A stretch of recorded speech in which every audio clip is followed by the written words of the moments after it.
Merkel Media.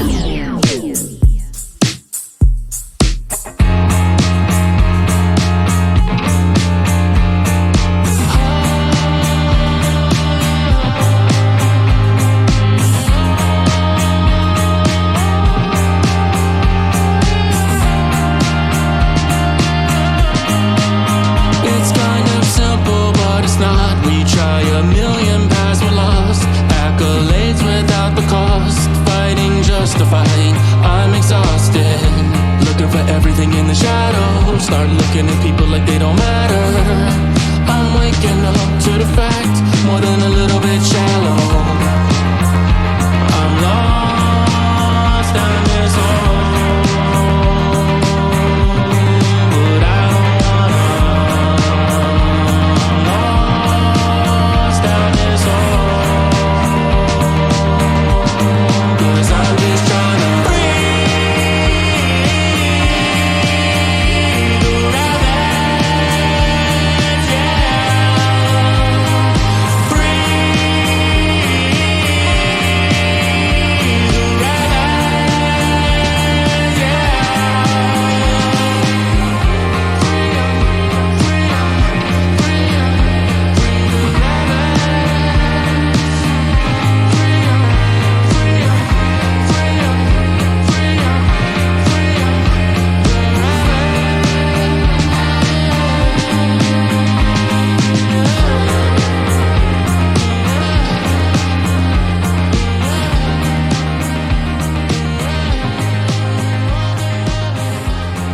What's good, everybody? This is Joel Thomas, and this is Free the Rabbits. And how are all the free-range rabbits doing out there today?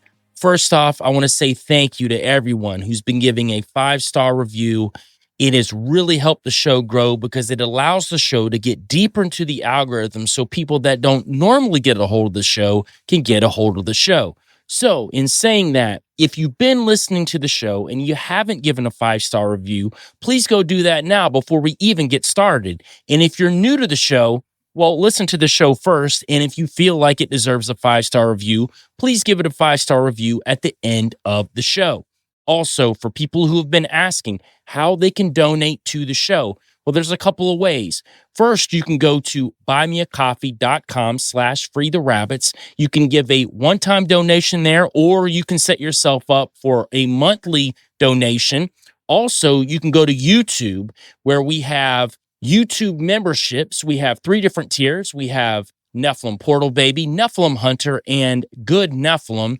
All 3 of those have a few different options, but they all come with custom emojis that you can use in the comments and use in the live chats. Again, I really appreciate you guys helping the show grow in any way that you can, even if it's just donating your time. And now, let's get into the show. What's good, guys? We are back with another episode of Free the Rabbits, and we have Cryptids of the Corn back at it, back in action here on the show. And I actually hit Justin up over the weekend because he's going to be at Frogman Festival here in Lower Ohio, and I'm going to see him here in a week. We were talking a little bit about that, but I also hit him up because I wanted to do an episode about aliens. And we've done an episode in the past about different alien types, but I wanted to do something a little different today. And we've touched on it before, but we've never done an episode about it. And I don't know too many people that discuss it in this way. You'll see people talk about it here and there, specifically when it comes to the Greys. But we want to talk about this phenomena of all of these quote unquote extraterrestrials interacting with humans. Some of it's been documented as far back as we know of cave drawings, but these aliens who, for some odd reason, guys, all look like us in some way. Very humanoid. Some of them have big eyes, big heads. Some of them don't. Some of them look almost exactly like us, maybe just a little taller, but they all have a specific set of abilities that are tailored to each kind. And I thought it would be very interesting to talk about that today. One, talk about from a biological aspect, how it could work, how it doesn't work. I'm sure Jay will have some sort of off-the-wall clone explanation for some of this stuff too. And I've got some really interesting tie-ins to some known occultists. And I find it fascinating, guys, that anytime these beings show up, it's always initially with somebody who's involved with the occult or New Age or some psychic or whatever, right? It's never like just some regular person. I'm not saying regular people don't get abducted and all that. That happens as well. But when you track a lot of those people, they have some sort of tie to cult practices. They've either been playing with Ouija boards or tarot cards or something, or somebody close to them is doing something as well. So there has to be something there. And I think we're going to explore that today. But before we get into anything, for the people that might not know who you are, let them know who you are. Let them know what you got going on. Talk about your book because it's phenomenal. I've got my copy right here. And for people on YouTube or Rumble, you can take a look. This is the premier modern book about organic UFOs. It is the book at the moment on the market for organic UFOs. Living UFOs, The Oceans Above Our Head, a study of atmospheric biology by Justin England. Here you read it. What else we got going on? Well, we have, like he said, Frogman Festival coming up here soon. We've got Ohio Bigfoot Jamboree in October coming up later in the year. Mm-hmm. And then all the other fun festivals. And Squonkapalooza will be at, and Hocking Hills Bigfoot Festival will be at. Right. Again, later in the year, August and we have September. 2 live shows coming up. Yes, live show in April in Arkansas.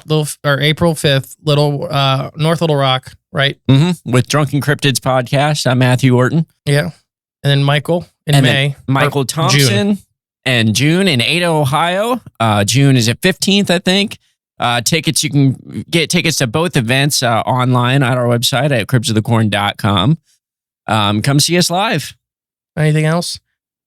We may start a museum, and there may be a museum fund. That's behind the scenes things. Well, now they know. Okay, now they know. But yeah, I think Crypts of Corn podcast. Find us anywhere you listen to podcasts. More scientific and magical thing combined. I think that's pretty much it. Yeah. Oh, yeah. Wait a minute. So you're starting a museum? Maybe.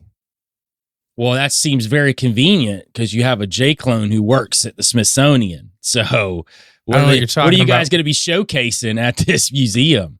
How giants didn't exist and all of the bones are actually Megalosaurus bones. We display what we want to, what the narrative calls for at the time. I love it. Gosh. Oh, man. Well, let's jump right into it, guys. And I know we've talked briefly over the weekend, kind of how we're going to tailor this. And I'll jump right in with our first being, and I'm going to call them beings. And I know that there are many people out there touting that these are extraterrestrials. I think the narrative's starting to shift, though, even from the government, that it's more interdimensional at this point. So I think people are buying more into that part of it. However, there are a lot of people who still believe that these particular types of aliens are from other planets, and maybe they are. We don't actually know, but I don't think they're rooted in a good place, a lot of these. And we've got the biologist here to help us navigate why some of this doesn't make a lot of sense from a biological standpoint. But we'll start with the first type, the Sassani, and the meaning.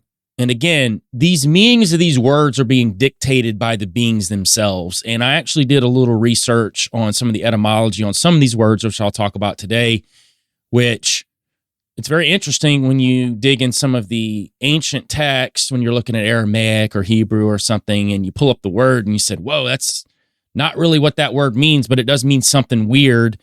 But the Sassani, the meaning is beings of light. So that's already a red flag for me. As soon as entities start calling themselves beings of light, They're the light bringers, the light givers, the Lucifers, essentially is what I hear whenever I hear beings of light.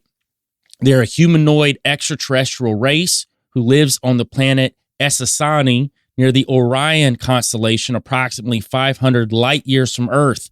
It is believed they are a genetic hybrid between an Earth human and a Zeta Reticulan, which Zeta Reticulans are gray aliens. Those are just one of the names that is given to those particular type of beings. The Sassani possess a combination of the best characteristics of the two races. They had the Zeta's telepathic abilities, longevity, sensitivity, scientific and intellectual capacities, as well as humanity's vital, emotional, sexual, and physical aspects. They also possess the very human curiosity and the predilection for speedy advancement. They are very likable, rich with humor, and fluid in their emotions. They're about 5 feet tall with grayish skin. Only the females have hair, which is white, with some exceptions. Their heads are not as big proportionately as the grays, and their eyes are still large. So the first Sassani representative was Bashar, and Bashar means messenger. Now, this is dictated from Bashar, this particular Sassani, and has been communicating to Earth and given many information for many years through a man called Daryl Anka. And Anka's a very interesting character, and I know we're going to talk about him in a second. But when I was looking at Bashar, it's an alternate name for the Yankem language, which is spoken in Nigeria's Plateau State. The language is nearly extinct, with only a few elderly people still fluent. So it's a language that's not even really spoken of. But when you look at the word Bashar, it's derived from the Arabic letters Ba, Shin, Ra, and it has the same linguistic derivation as the Hebrew word basar. And this is interesting, which means flesh, meat, or human body. So I thought that was interesting because of my Nephilim portal baby theory and how you've got these meat sacks that are being inhabited by these entities, which I don't think all of them are. I think some of them are just entities that are shape-shifting and probably from a metaphysical standpoint, taking on whatever likeness that they want to. But I thought that was really interesting. And to get to Daryl Anka, he's a spiritual medium who claims to channel an enlightened extraterrestrial entity named Bashar. He's also the cousin of 1960s teen idol Paul Anka. If you know anything about Paul Anka, he did songs like Diana, You Are My Destiny, Lonely Boy, Put Your Head on My Shoulder. He did all those. He actually wrote for Frank Sinatra and Michael Jackson as well. And he wrote the theme song for The Tonight Show starring Johnny Carson. So very famous guy. As a matter of fact, Daryl Anka, the one who is the medium who met with Bashar, he is a special effects guy in Hollywood. He's actually been on some major films as well. So he was the lead on all these special effects. So he's deep into Hollywood, and his cousin is a very famous singer as well. So again, that Hollywood connection that we're seeing too, where you see a lot of weird rituals and stuff come out of Hollywood. I thought that was interesting. So what do you guys think about this Daryl Anka and the Sassani? All right. You want to go first or you want me to go first? Just that tie between talent in Hollywood and how just it seems the circles are just always small. But it's this weird side of it, that the weird connection when it comes to stuff like this. Those connections are the oddest ones to me when it comes to Hollywood. Well, it's like they know how to act. Right, yeah. No, the top of my notes is literally the Sassani. That dude is nuts. Okay. The David Inca. Oh, okay. That's literally the title of my little note page. No, watching him, I watched a bunch of his videos last night, and it mix. I don't know. Is this the channeler guy? Yeah, this is the channeler guy, right? From YouTube? Yeah. Okay. Yeah, I mean, he's the one, if you type in the Sassani, you're going to get yes 500 of his videos. Yep, that's who yep. And then half of his videos to me seem like that classic medium almost style to where playing off the audience. He's great though if you watch him because he'll tell you no, and this is how you really feel. And then everybody's like, you know what? Right, you're right. And he's the no and or no but, not yes anding. Oh, gotcha. Which is different than a lot of mediums. Anyways, no, the Sassani are weird. Hearing Joel describe them, I just want to punch them. I just want to punch these little creatures. Every one of them on this list we're going to talk about today. I just want to punch them. And there's a lot of channelers online and people who do that sort of stuff. And it's weird with all these different alien groups because I've seen ones for that kind of claim. They're receiving messages from different groups or different entities, but it's across the board almost the exact same idea or messages they're all conveying. And they don't always all seem like evil or negative or anything. I mean, for the most part, it seems like good, positive stuff.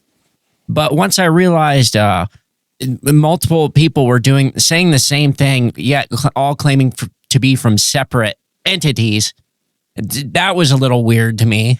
I mean, it's like I think of it like politicians. Yeah, yeah. I mean, they'll give you the good so they can sneak in the bad. But anything so like Joel was talking about, light bringers. Right? Yeah, that's an angelic title, pretty much. Mm-hmm.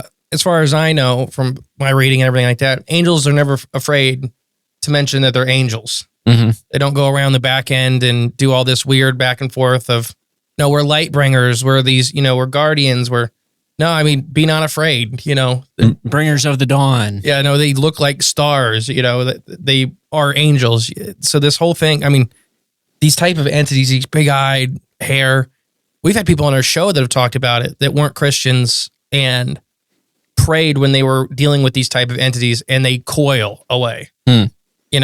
It's just saying, if you're an interdimensional extraterrestrial being and you're really, really scared of Jesus, that's, that probably says something. But no, the Sassani being a hybrid, it's like in the Zeta Reticuli thing, like the classic gray, which this isn't exactly the classic gray, a little different, but right. Although one of the channelers in one of the videos I watched said they were referred to as grays.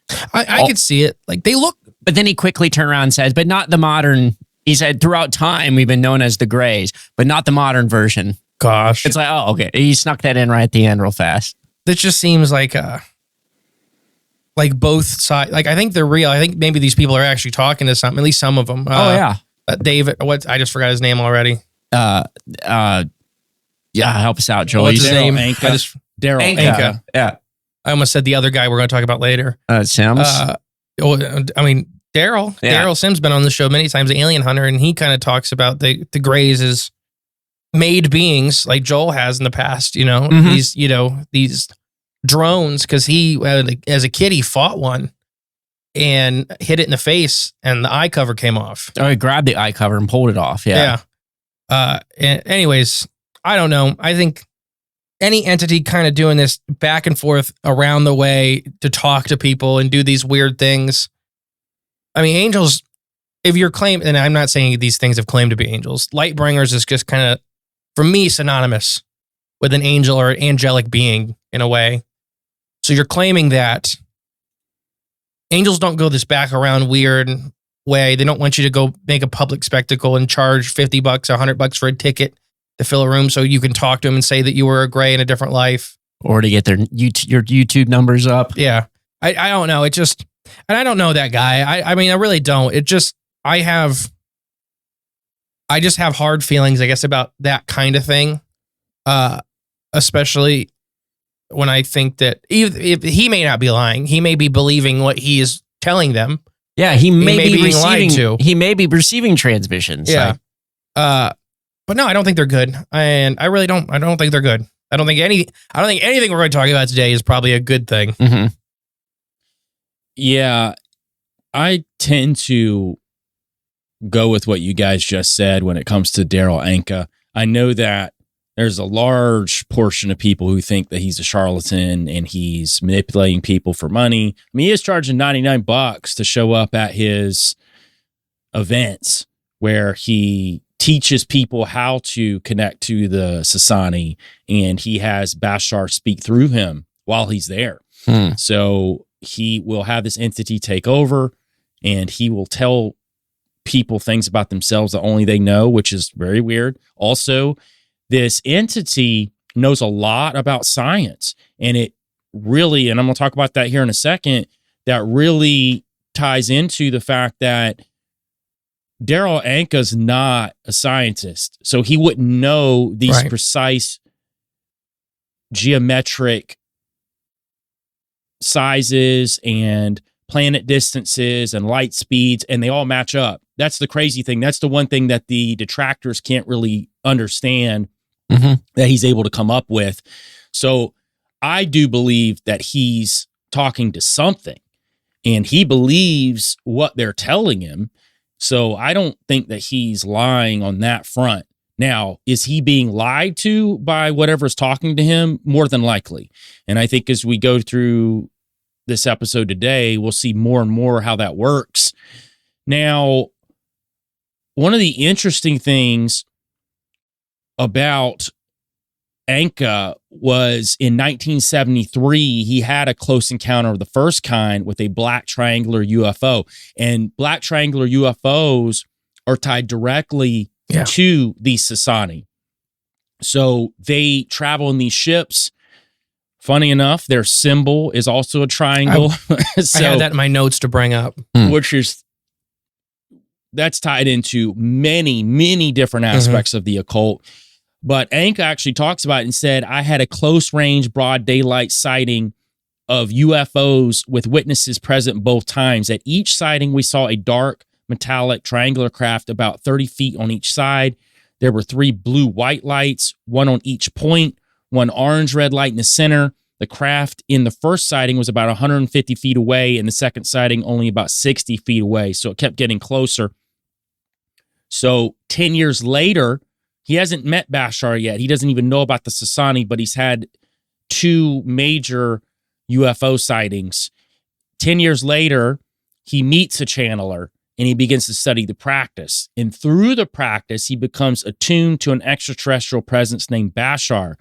And he describes Bashar as existing in a parallel reality in a time frame that we perceive as the future. So this goes to that idea when people start talking about Greys or any of these other aliens that look kind of like us. I see it in comments all the time. They're from the future. So it's like, it trips me out that that's an actual belief system that people are believing because these things are telling them that. First off, I'm going to be very reticent if something's just popping up telling me anything. I find it fascinating that people just believe these things immediately and they don't take the time to actually look into what they possibly could be. And he says that Bashar covers in the dialogue with him a wide range of topics, including, number 1, spirituality. Why are these things talking about spiritual things? Why is this the first thing they go to? And when it comes to Jesus, they have a couple narratives. Either he didn't exist or he's one of them. He was an alien. He was one of these beings. They try to tie it into that all the time. And they talk about planetary advancement, classic, we're here to make the planet better, sacred geometry, which I'm going to talk about here in a minute, which is important, metaphysics, and extraterrestrial life. Now, Bashar's supposed reasons for contact is that he says, we are interacting with you to share certain perspectives that may give you an opportunity to see within yourself more of what it is you contain, to know more about yourselves, to allow us to reflect to you certain ideas you may already know, perhaps as a civilization have forgotten about. So they're here to help us remember. They're here to help teach us the way. They've been teaching us the way since the beginning of time, which isn't false if we know exactly what they actually are. But yes, I do think that these particular entities are not good. They present themselves as good. And to Jay's point, they may do good things. They may have this presentation of we're helping, but they're leading you down a path that's going to end in destruction. Right. Like that false sense of security, or they're just giving you that initial trust And then once they're in, they got you at that point. I mean, demons do that a lot. Right, yeah. And they talk about, I mean, I didn't say that word, but negative entities a lot of times will help you out, make your life easy, show you the easiest paths because it's easier to keep you into their plans if you're comfortable and happy. I wonder if too, just like modern day, or at least the modern version of it, I think human beings now, just the way we live and like with our government and stuff, the way we structure civilization, might be a void there that people are yearning for when it comes to spirituality and when it comes 100%. To just living life or even discovering more about yourself. I think because we're stuck in the 9 to 5, the paradigm of working for a living and living to work basically, and you're missing that part. I think people are just missing that part of life that they're just yearning for. So these guys are filling in that void and then taking that energy away because you feel like you're getting that outlet through them or something. We've talked a lot about that with witchcraft and other things that I do believe we are biologically programmed to be a religious species. And I'm a Christian, so I believe we're programmed to want that relationship with God. And in the modern society, it's just so much. There's so many options, and it's so easy to get led astray and feel that it's like junk food versus a nice steak dinner. Right. Yeah. Like a lot of those other things will, like this stuff, may fill that spiritual need for a short period of time. But it's not the real thing. But you're paying $100 to see this guy 3 times a week. Right. It's just saying. I don't know. It's just weird to me that how much of that there is with this stuff, the religious push. Like we talked about it with Jesus, like Joel said a minute ago. We've covered several abductions where aliens are like, because a guy is praying or talking about God or whatever, and they're like, Jesus wasn't real. Then finally, like, he was one of us. Right, yeah. Yeah, after like an hour. And they're like, just trying to get him to shut up about it. Right, yeah. I'm like, well, why didn't you say that at the beginning? Well, I don't know. I just want to punch these things. Yeah, they're not good. Yeah. And I'm with you 100% on that. And you're right. There's been a big shift, I'd say in the past 15 years, where spirituality's become more of a thing. Now, I know if we go back to Alice Bailey, which I talked about on the Lucius Trust episode, and we'll bring up a little bit about theosophy today because that's directly tied to these beings too. But when she coined the term New Age, that was when there was a shift into this, I can ascend. All I have to do is connect to these entities. I can ascend. I can essentially become a god. It's Gnosticism 101. And it was just a new format for that. And what it does is it takes the responsibility off of yourself to a higher being, which is God that created it all. So it alleviates the idea of sin and a moral compass in a lot of ways, even though people will push back on that and say, no, I'm moral. Well, you might be in a lot of ways, but you're also alleviating that part of yourself because, hey, if you get it wrong, you're just going to reincarnate and come back as something else, or you might evolve into one of these beings if you're able to break through the quote unquote matrix, or like Plato talks about the theory of forms. You've broken through that and you've gotten to that next level. Now you become one of those gods. And that's the tale as old as time.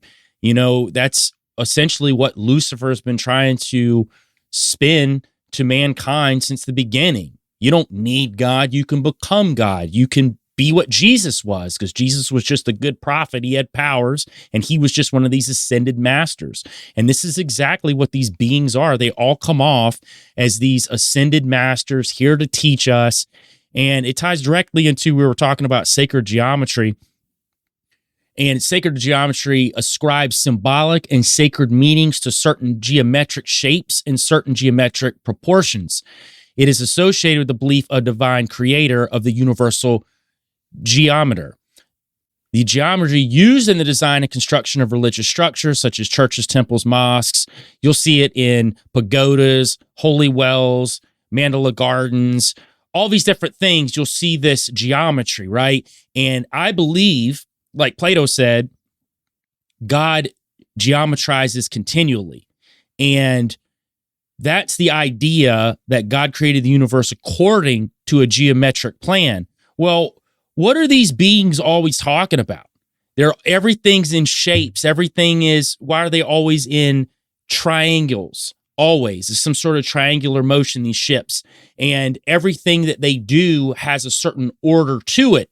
Now, they may be trying to create chaos from God's order by disrupting it, but they're going to come with an ordered system because that's how the universe is placed, is in this sacred geometry. And that's why you're going to see the Freemasons, any of these secret societies, everything's built on geometry and building, because this is the knowledge that was given to us from these beings. And we can go all the way back to the book of Enoch, when these angelic beings were teaching mankind all of these different things, and astrology being one of them. And you see that come up in the New Age constantly, is astrology. What's your sign? Oh, if this sign connects with this sign, it becomes this. And there's some truth to it, because at the end of the day, you can go all the way back to the Mazzaroth and like the earliest zodiac, which I believe that there is like a true zodiac, which the Mazzaroth talks about, and the stars that shows the coming of Christ. But I think it was also corrupted. And I think now we use it to give ourselves power. Oh, if I do this on this date, and the moon shining here, and I got this sign, then I can unlock this. It's what is taught in all of these New Age sects, but it's also what these entities are teaching people. And we can go right back to Bashar and his seemingly immense knowledge of the universe, how far away star systems are, all of these things, how big planets are, how many people live on his planet. All these things tie into that. And I don't think that that's a mistake. I think that that is by design. And I think we can even look to the Bible to talk about how that sacred geometry works. We can look at Ezekiel 1, which talks about the cherubim or cherubs. And I'll start at verse 5. And I thought this was very interesting. Also out of the midst thereof came the likeness of 4 living creatures. And this was their appearance. They had the likeness of a man, and everyone had 4 faces, and everyone had 4 wings, and their feet were straight feet, and the sole of their feet were like the sole of a calf's foot. And they sparkled like the color of burnished brass. And they had the hands of a man under their wings on the side, on their 4 sides, and their 4 had their faces in their wings. Their wings were joined one to another. They turned not when they went. They went every one straight forward. As for the likeness of their faces, they 4 had the face of a man, the face of a lion on the right side. They 4 had the face of an ox on the left side. They 4 also had the face of an eagle. Thus were the faces, and their wings were stretched upward. 2 wings of every one were joined one to another, and 2 covered their bodies. Now, I thought it was interesting when they talked about the direction of their faces, and I heard this before when I was talking to Ward, who I do the films with, that this is how their faces are always placed. It's always looking a specific way, the way that these cherubim operate. So if we're looking at these entities, and we're saying that they are some derivative of these angelic beings, possibly even the angelic beings themselves, because I think angels can shapeshift, so they could be shapeshifting into these beings, that they would understand the geometry because they were created by the geometry, by the real geometry of the universe.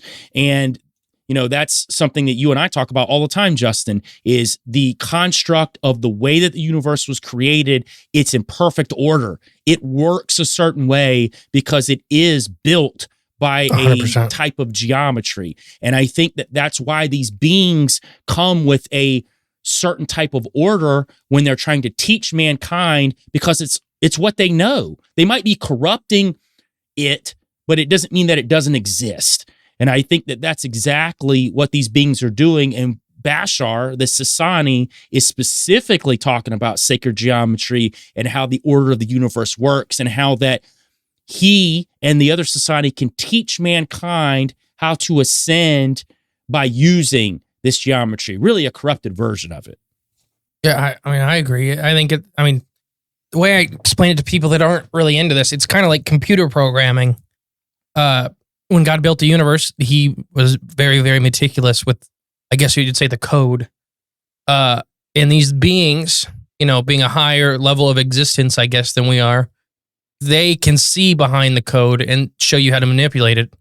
It's probably not the best thing to be doing, because it's very like gravity. We talked about that before. And nobody knows what gravity actually is, but the force of gravity holding us to the ground. Like if you drop something, if gravity was, I think it's half of 1% higher or half of 1% less, that life couldn't have formed. Like our cell walls would have trouble staying together and stuff like that. Just to show you how perfect everything is designed. Like the tidal force of the moon, and the moon is a super weird thing to be placed in our, in our orbit. It's perfectly balanced, perfectly built. Like you're saying, the sacred side of it, and these beings, which I do not believe are good things, are just showing you they're showing you the cheat codes. Now, you don't think we're just some random speck of dust in the vastness of space that perfectly formed a space for life with a moon? No. The perfect size to blot out the sun and the eclipse? I do think we are a speck of dust in space. I think God built a massive, massive gallery to his might. I just think maybe he built this space perfect the way it's meant to be. And that's why we're here. I do agree that. I'm just saying. And that's why everything else wants to be here. That's why all these aliens are like, hey, we're from other place, but we're coming here to help you. It's almost like this place is the most important spot. Our planet's hot and full of molten sulfur. Well, I mean, you got to have everything in it, right? You got to have everything. Can't have good without the bad. But yeah, sacred geometry. We talked about it recently that last year's one of the Nobel Prizes was for a scientist proving that reality is localized. And it's way above my head. It's a very unique thing. I highly suggest everybody look it up because I believe the guy. A lot of these stuff I don't believe, as far as when you get into quantum physics and stuff like that, you need like 4 doctorates to even talk about it. Is that like the thing, like a video game rendering? It only renders what? So he shows you and we talked about it on our show. Joel's talked about it a bunch that, for example, we only see like 5% of the light spectrum as humans. Right. Other animals see much, much bigger parts of the spectrum. So when your cat's staring at the wall, it may actually be seeing something that you just, you're not privy to with how our biology is designed. So it basically shows that localized reality to the observer. It's an advancement of the observer effect, which we did an episode on. I highly suggest because it's a very fascinating thing where even I don't like Neil deGrasse Tyson, but even he was talking about how it's one of the great unsolved things of physics. Because everybody's done it. Everybody's done this experiment except for one lab and found the same result 400 something times in the last 100 years. It's the one of the few things he can't just talk himself out of. And it's interesting to hear somebody like that, a big naysayer of everything, a big downer, be like, we don't know. It's refreshing to just hear we don't know. But we know a lot of science is we know the result and we just kind of make up the middle. Like gravity, like we talked about a second ago. We know the force of gravity, and we just kind of make up the middle bits.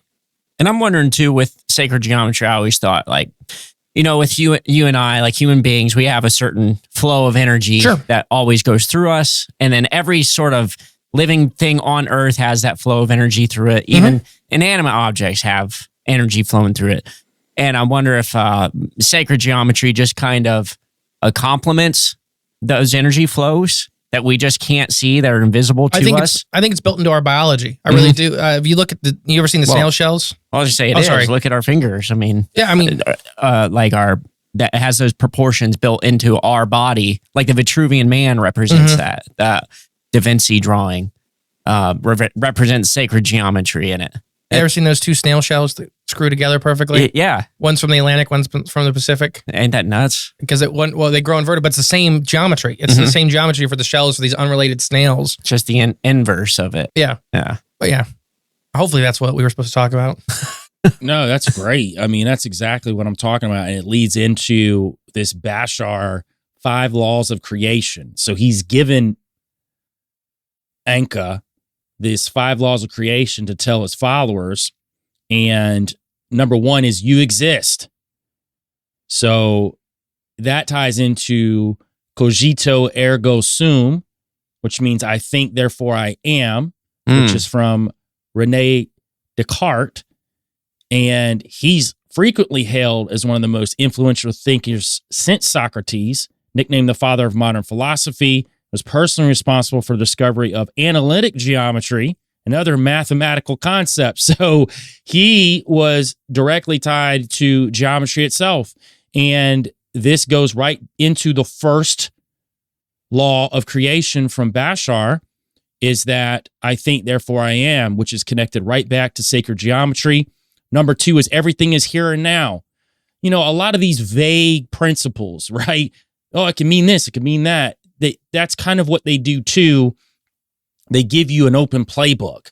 Number 3, the one is all and the all are one. So that goes into that seemingly prevailing idea that's really hit hard again in the past 15 years, that we're one with the universe, that we're actually God. We're a piece of God.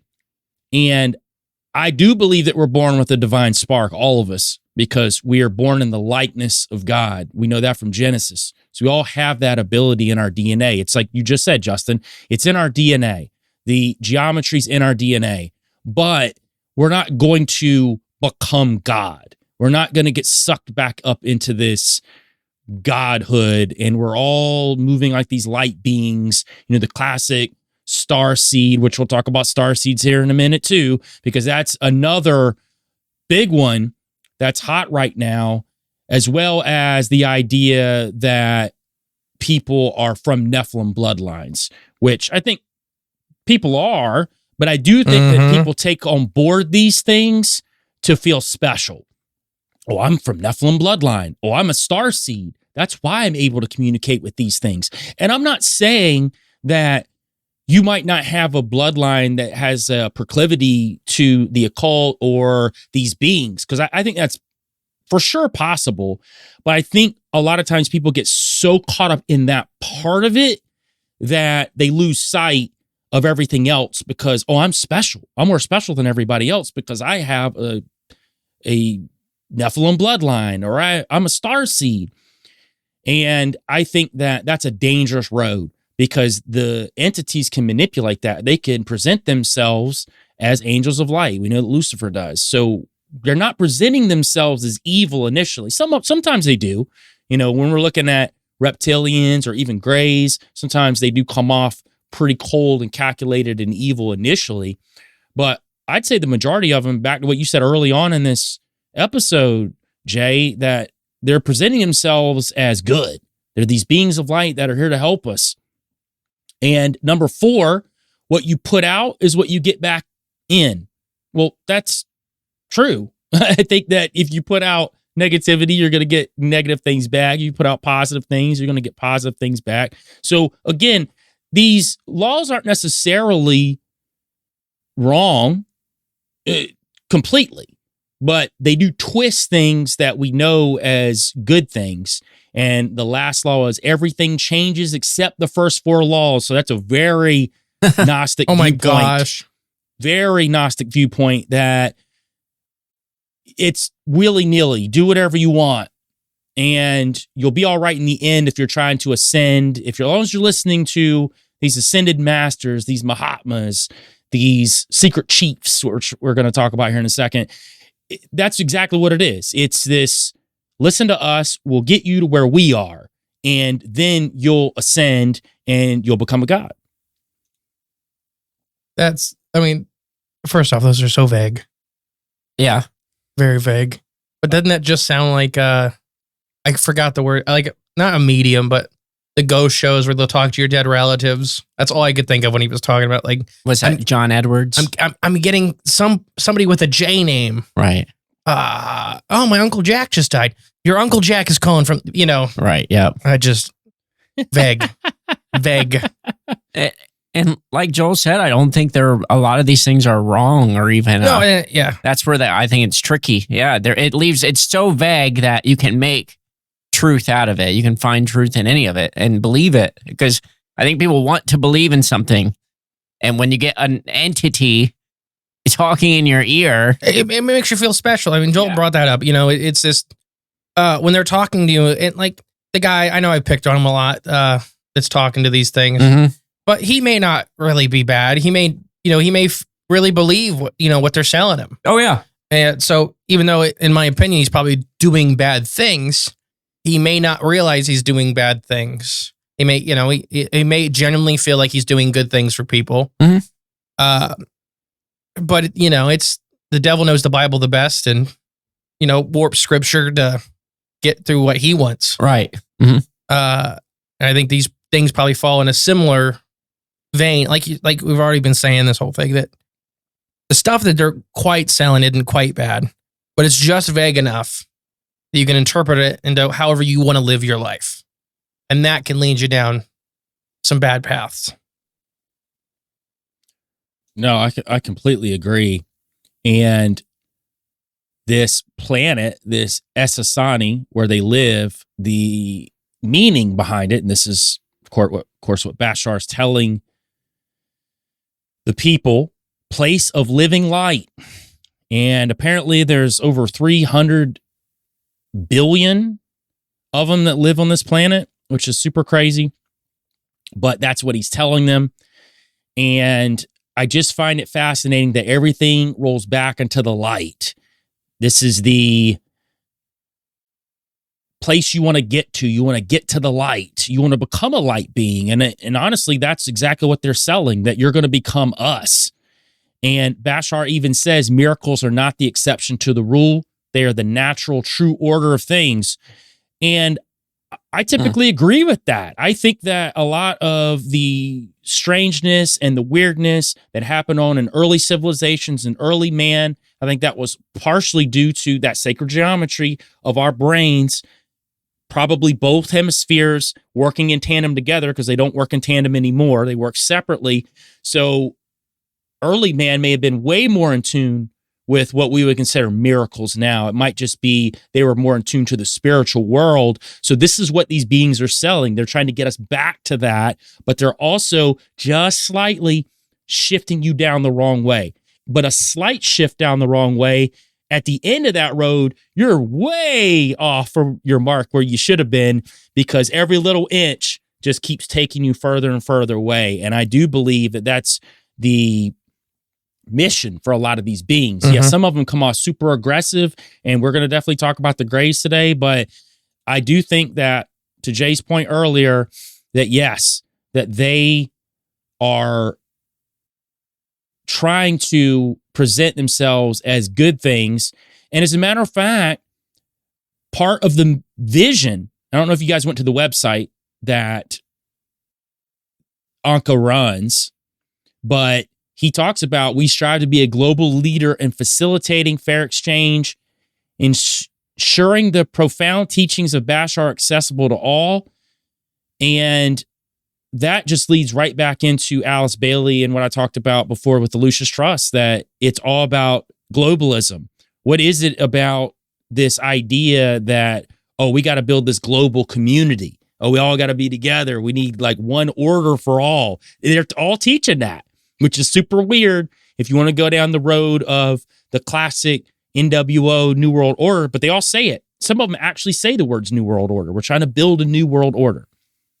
That used to just be the term for it until that it got toxic and people realized this ain't a good thing. On. Yeah. Yeah, like, because it's kind of the exact opposite of a lot of the teachings in the Bible, right? Because it's putting the world, so you're a human is supposed to take care of, like for us, your kids are first. You always take care of your kids first. It teaches that. And then it's your family. And then it's your community. And then it would be your country. And then it would be the world. This idea of the New World Order or the One World Order is flipping that. Right. Yeah. Putting the needs of the world before yourself. But that's not how that's not how we're supposed to live. We're any animal. We're not, we're special. But your kids should be everything. It may even not your kids, but kids in general should be everything. And it's kind of, I don't know, to me, it always, anytime the New World Order gets brought up or One World Order, just it seems so good on the surface until you really look into it. Yeah, everybody doing the same thing under the same rule, under the same everything. Mm-hmm. It's great. I'm moving to Alaska. Yeah, and before we jump into the rest of these alien quote unquote beings that we're going to talk about, the ones that are interacting with mankind now, I want to talk about beings that some of these occult orders were talking about and show the similarities before we jump back into it. And one of those is the secret chiefs.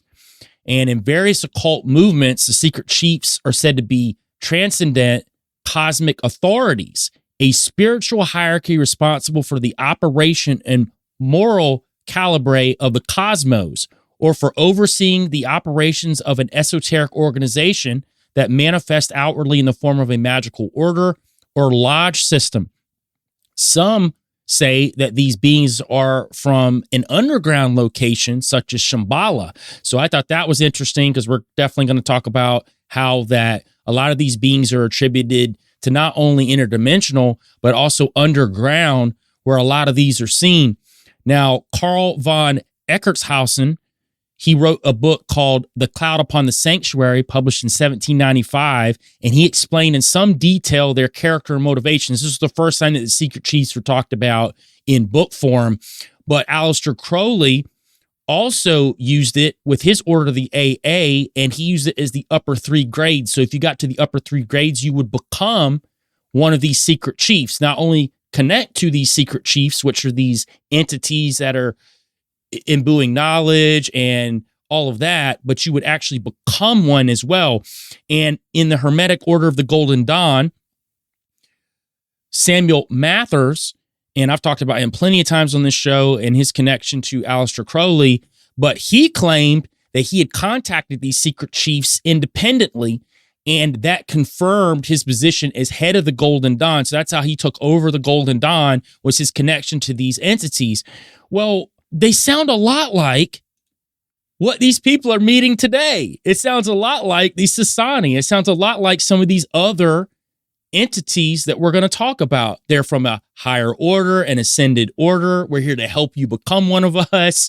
They look very human-like. Some people say they are humans that have ascended, but they have all these extra powers.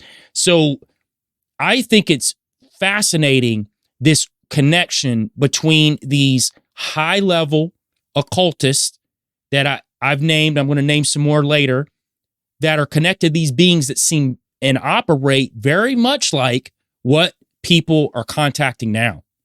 Yeah, burn them all. I can't disagree with that. Do you think I don't know why it popped in my head, but the Stephen Greer CE5 modern stuff where they're contacting, or these entities, or light beings, even there's even photos of them being I got that little cherub picture. Like little rainbow ribbon looking things surrounding people. Do you think that has a connection with all this stuff too? Because a lot of it seems very similar. Absolutely. He's got a picture of a gray, floating like a gaseous gray. And he says when they were doing this, What's demons. one of the craziest pictures I've seen out of the CE5 Stephen Greer stuff, and I'll show it up here on YouTube and Rumble for everyone as I'm talking, but it looks like an exact replica of Lamb that Aleister Crowley met with. And this thing's head is monstrous, but you can see like the veins in its head. It's real detailed. It's not like some of the more etheric photos that come out of the Stephen Greer stuff where you can see the gray face, but it's more wispy.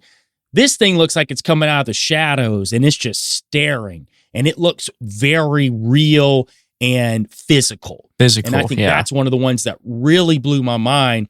And the first time I saw that photo was when we were shooting the Melonhead documentary, Justin, and one of the guys that you got me in contact with, which I won't tell his story here because I want people to watch the documentary and hear his story, but he showed me a picture of this particular lamb-like entity from Stephen Greer's CE5. And it looks I mean, almost identical, Justin, to the drawing that Crowley drew of this being. So it wasn't the typical grays that we'll see in the CE5 sessions. This thing was, man, it looked like its head just came out of the shadows and was just staring. It's wild. Yeah, that's great. That's great. If anybody don't know me, I'll burn everything down. I've threatened ghosts and demons before. With fire. I'll kill us all. Yep. I said that to a house one time. I was there. Mm-hmm. It didn't mess with me until I was leaving. All right. Yeah. It waited. He won't burn it when he's walking out the door. When we did that episode, guys, with TJ, and you remember I had that incident that happened to me when you guys got there that night with that looming thing standing over my bed or sitting on my bed that pinned me down. Well, about a month and a half later, I had a similar incident here at the house, but I wasn't in the real world. I was in some sort of dreamscape, and it was the same thing. I knew it because I could feel it, and it was just a massive black mass, and it grabbed me, and it was trying to pull me into some portal-looking thing or gateway or whatever. And the same thing happened. I just said, in the name of Jesus, let me go. And it's like it let go and something yanked it away again. So I bring that up in saying that those types of interactions seem oddly similar to a lot of the things that happen, specifically with the Greys, but a lot of these quote unquote extraterrestrials that abduct people. It's very similar to demonic attacks or negative entities that are attacking people. It just comes off the same way, Justin. I don't see how people can't put that correlation together sometimes. I mean, I've hinted, I guess, very poorly about it already this episode. But no, there's a ton of the demonic angles with a lot of these, especially these type of entities with abduction phenomena, in home invasion phenomena. Like personally, we've had several people locally, by that I mean in the state of Ohio, about that kind of stuff. Mm-hmm. And the one man was actually from your neck of the woods, Joel. Had everything from grays, not deer, men in black in his house. Like, remember he was frozen and they walked over his body when he was on the floor. And then when he was being held down by the tall grays, he spoke out to the name of Jesus and they just recoiled, and he kept doing it. And then he passed out, and his wife came in hours later, and that was, I believe, he hasn't updated us in a long time, but that was the last incident he had, casting them out. And he same kind of like you, these things were like being pulled away from him. Yeah, I mean, I'm just saying, just test it. If you're wondering if an entity's good or bad, just like hand it across. Yeah. Talk about Jesus. See how it goes. Yeah, if it catches on fire, it's probably not the thing you should be talking to. Yeah, it's like, is Jesus real, or is that just a magic word that turns things to fire? Both. Oh. It's both. I like what you said, Justin, about testing them. And there's a verse in the Bible that says those exact words. 1 John 4 says, "Beloved, do not believe every spirit, but test the spirits to see where they are from." And you should. And I think that's important because throughout time, these entities have presented themselves a myriad of different ways, and sometimes multiple ways at the same time. And I think that's exactly what they're doing now. This is just more for the modern man. But I do agree with you, Justin, that in this day and age, people are seeking out spirituality more than ever. And the atheist rational mind has gone to the wayside a lot. You still have some of those old boomers like rolling around, and yeah, you got some younger folks that follow that. But I'd say the majority, a high majority of people believe in some sort of spirituality. They know that we're created to be spiritual beings, and they're seeking it out. But the problem with Christianity is that there's so many negative aspects to it because there's people that are using it improperly, that are teaching people the wrong way, that are weaponizing it. So then people don't want to be a part of it because they see all the negative coming out of it. And I think that's just the entities working on both ends of it. Let's keep them out 100%. by showing them that it's negative, but then let's also show them this great way on this other end, but it's also negative. Yeah, I 100% agree. There's just there's a lot of, I guess, bad out there. I mean, you can think of the one, like, I'm all for witnessing to people and everything like that, and you should. If you Penn from Penn and Teller, he's a staunch atheist, and he talks about this a lot. That if he has a Christian friend and they're not witnessing to him, it hurts his feelings, basically. Because if you truly believe in hell, heaven and hell, and you're not telling me that, you think very little of me as a person. And he talks to atheists about that too, that, just because you don't believe, if they truly believe that, they think that, they're trying to save you. So you should take it as that, Right. It's interesting to hear a very renowned atheist kind of bring that up. What else? I had another thing. Oh, with science, because I think there's this big disconnect with science and atheism. As a man that worked in many fields of biology, and I didn't work with like the federal branches, but I was contracted with federal branches. I was not an employee of them, if that makes sense to everybody at home. When you get up to high-level scientists, I kid you not, it's probably 50-50 with Christians and atheists. And the thing is, a lot of the Christians are just, they in these high levels of science, just live their lives. They don't pick fights about it. They'll talk about it if you ask them. It's the atheist scientists that'll scream the loudest. And that's just from my personal experience in that very narrow field of work. But I always stick up for scientists in general, because I feel like there's an overgeneralization of the very few scientists that are public figures. Well, the squeaky wheel gets the grease. Yeah, the public figure scientists generally are not the best people. Mm-hmm. We talked about him already, that Neil deGrasse Tyson.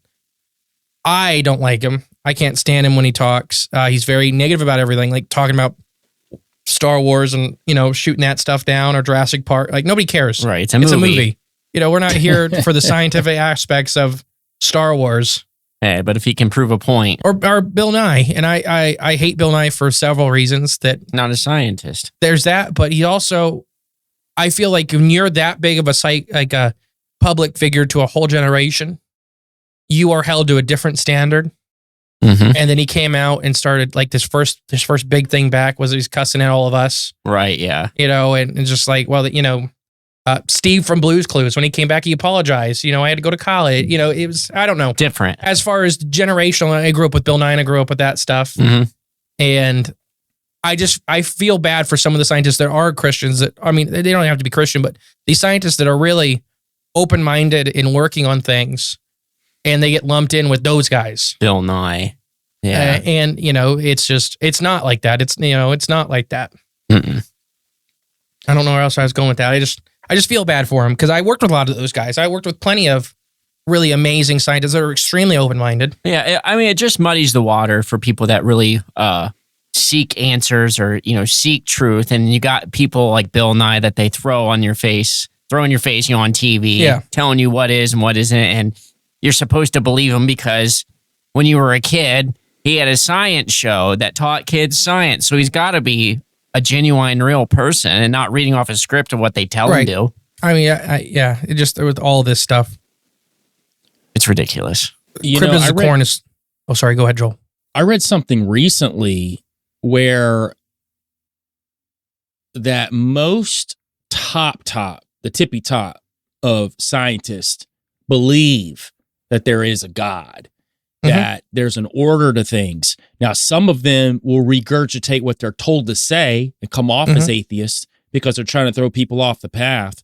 Because when you introduce God into the equation, well, then evolution takes a different turn at that point. No matter how you think about evolution as a whole, it definitely takes a different trajectory if something created it all. So then you have to recalibrate even how that even works. Now with that, I won't go into it because I know we're already extremely off topic. If anybody listens to Cryptic Corn's podcast, this is what happens. You start with something and you end up somewhere else. But no, with evolution, because we're actually preparing. It's probably going to be a season finale someday because just how big the script is getting for it. The theory of evolution, there's actually 6 definitions, and it's this big muddy mess. The theory of evolution is not the adaptation of species over time. And that is, if you say you do not believe in evolution right now, especially in the science field, that is what people assume, that you do not believe species adapt to their environment over time.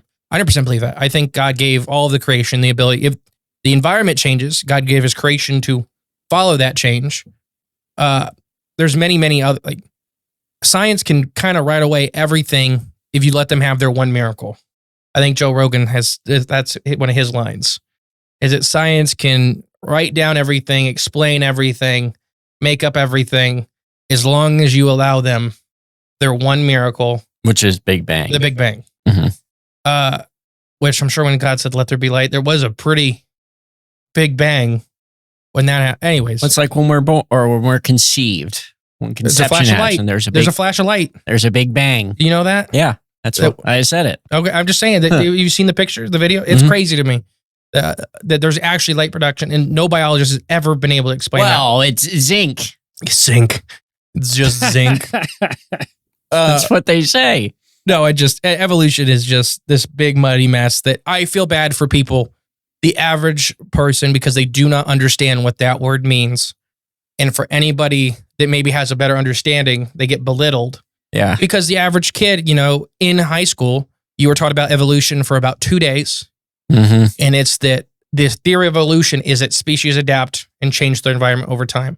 And that is about the smallest subset of the theory of evolution. And it's still a theory. It'll always be a theory. There's been labs, thousands of labs trying to recreate. So the primordial soup experiment, and then even after that, having amino acid soup. So nobody's ever made an amino acid from a non-amino acid, which is it's in the building blocks of like DNA and stuff like that. Right. So it's the building blocks of the building blocks. Mm-hmm. So they skipped that stage, and they still haven't got it jumbled enough. You're looking too much into it. Yeah. You shouldn't look. No. It makes sense if you don't look at it. No, you just got to believe everything they teach you in school. Yeah, if you do that, it makes perfect sense. Once you graduate with your GED from public schooling, you are set for life. You know everything. Sorry, we got off topic. We're bad. No, that's great because I think that's important. And I'm looking forward to that when you guys break down evolution, because I think there's so many nuances to it that people don't think about. They just think about evolution bad, creation good, or vice versa, right? That's how people think. They don't understand how the machinations of it actually works when we're talking about adaptation, which I completely am on board with you when it comes to that. Especially, I think the world's been around for billions of years, and I know we can give or take millions or whatever, billions, but I do think it's been around for a long time, and I think things have adapted over time as well. But also, I think these entities probably adapted to this earth too, and adapted themselves to how we adapted. They just changed into what worked at the time. And I think throughout time, they've done that. And I think this is where they've gotten to now, where they've adapted to this modern mindset of technology. They've probably helped us with some of this technology too, especially if you want to look at Roswell and some of these other big incidences where, we supposedly got a hold of some craft and got in contact with some of these beings. But I think it ties right back into what would be talked about in Theosophy in the New Age, the Great White Brotherhood, which are also called the Masters of Ancient Wisdom, the Ascended Masters of the Church Invisible, or simply the Hierarchy, which I find all these words super fascinating when we're talking about beings that are helping us get to the light. And these Ascended Masters, known as Mahatmas, are believed in several theosophical and related spiritual traditions to be spiritually enlightened beings, check this out now, who in past incarnations were ordinary humans. So this is who these occultists like Helena Blavatsky and Aleister Crowley and Jack Parsons, and we can go down the line of all these guys, Samuel Mathers, they were connecting with these entities who said that in a past life, they were ordinary humans. Well, what does that sound like? what does that sound like right now? What are these entities, these aliens, telling people? What is this Bashar saying? He's saying that they're from the future. They're humans from the future, and they're coming back to help us. It's the same exact thing that these Mahatmas, these ascended masters, these secret chiefs were telling these occultists. However, these occultists were a little more privy to what these beings actually were. I don't know if they knew exactly what they were, but they were probably a little bit closer to the mark than what a lot of these people who are super wrapped up in New Age practices that are meditating to connect to these beings. And I think that they're the same thing. And I think if we start looking at it through the lens of the esoteric and secret societies in the occult, we get a little bit closer to what these beings actually are. And I thought that parallel was crazy. I don't know what you guys think about that, but this was being talked about 100 years ago, that these were people from the future that has evolved and is now telling us who they are. I agree that, like you said, that these things are adapting with the times. I've been a big believer of that forever, that it's just the new mask. By that, I mean, the last 150 years. Yeah.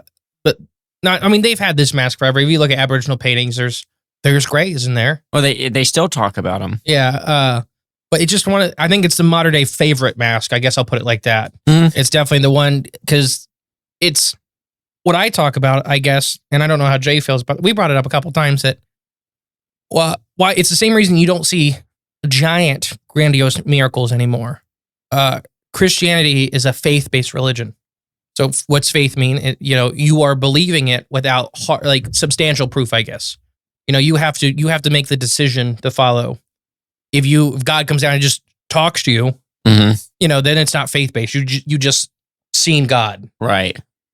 So why don't you see miracles happen every day? I've had miracles happen to me. Everybody in this room has had miracles happen to them.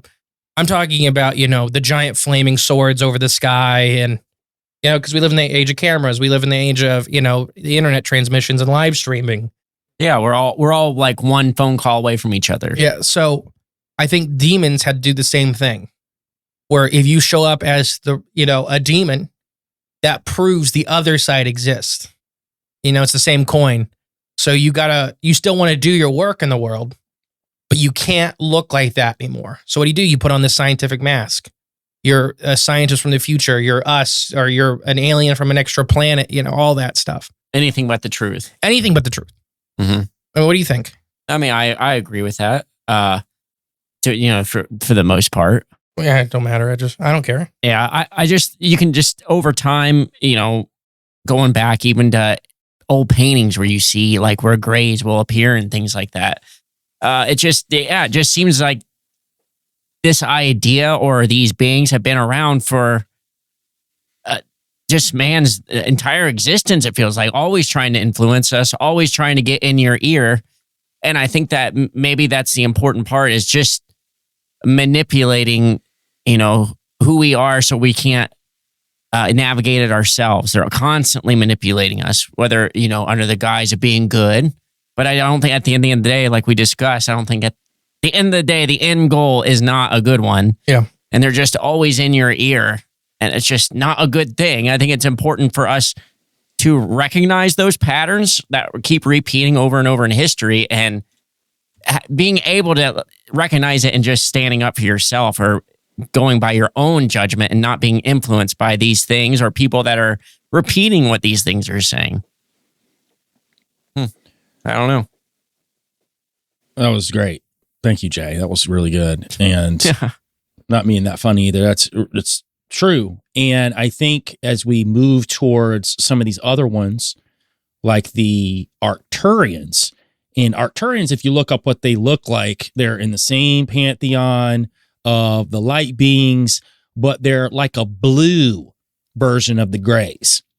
They have the big eyes, the big head, human-like qualities, but they have blue skin. And you're going to see these variations. And they, again, all look like us, or a version of themselves. They're not any kind of massive difference between them. And that's one of the biggest red flags I have right now, is why that they all look the same. And before we go down the road of Arcturians and some of these other ones, I want to ask you, Justin, what are your thoughts as a biologist on that? I know you and I have talked off air about it some, but I really want you to present this to the people listening, why that doesn't make sense from a scientific point of view, that all of these different alien races all look like us.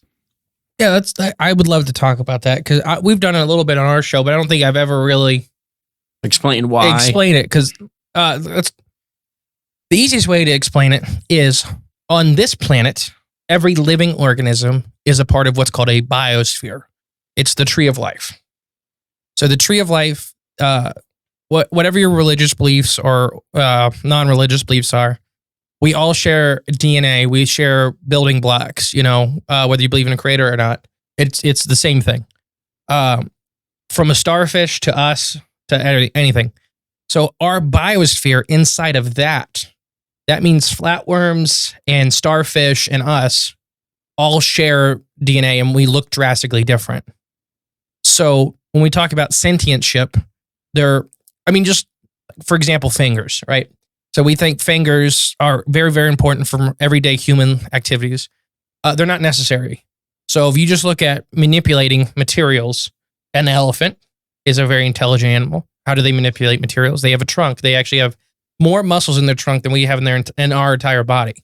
They can pick up anything from a sewing needle to an 800-pound log with their trunk. So everything from fine motor control to just mass muscle. You look at octopi. They have suction cups that self-rotate. They have, high definition tentacle, like with feeling and all this stuff.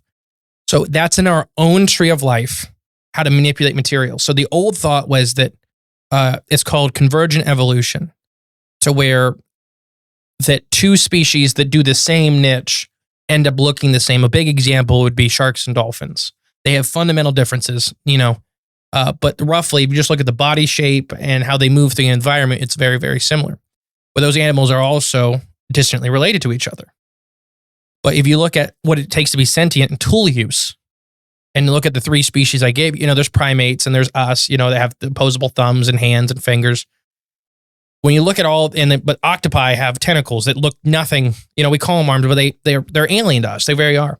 And then elephants, these massive animals that are hyper intelligent that have one central, grasper, but they can do fine motor control with it and, muscular feats with it.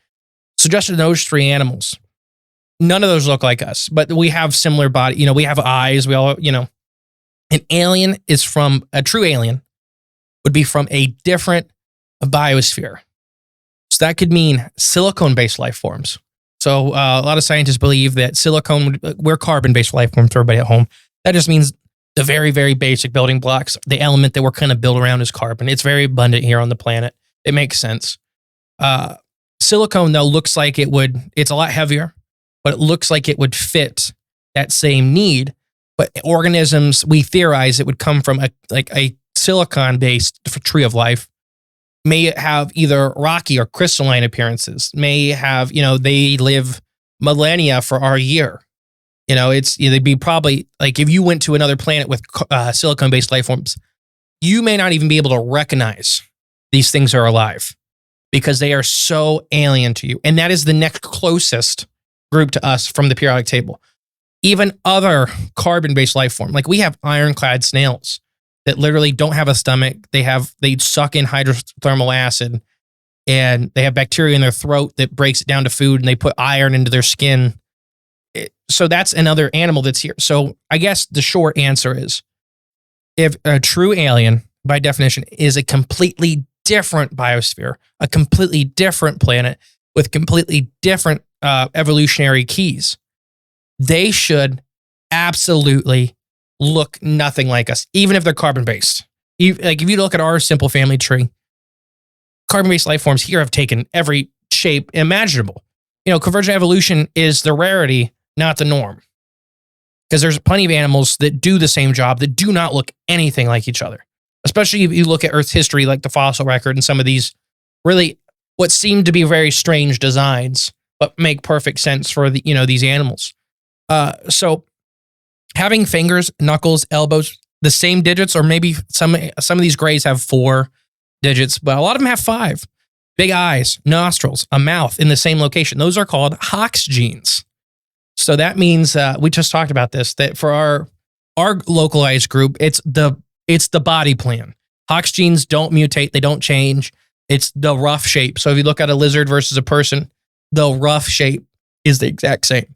The arms, the legs, the head, the eyes, all that stuff. Very different body plans after that. But that rough, design. So they should look nothing like us. Nothing absolutely like us. I don't think we've ever been really visited by aliens, as in the true definition of extraterrestrial, another planet aliens. Because these guys all look like us. You may say, well, Grey doesn't look anything really like us. But when you really break it down, it looks a heck of a lot more like us than a starfish does. Oh, yeah. And technically, we're related to that starfish. The only time I think we may have been visited by real aliens, and I've shared the story a couple times just because it's funny to me, is I think it was out west somewhere. This guy was out hiking and seen a ship land on a hill by a lake. And he walked over to it and he basically described it as a giant flying dumpster. It's kind of the shape of it. It looked like a cargo ship. There's this big old freighter. And there's entities out there and they're giant bearded crabs.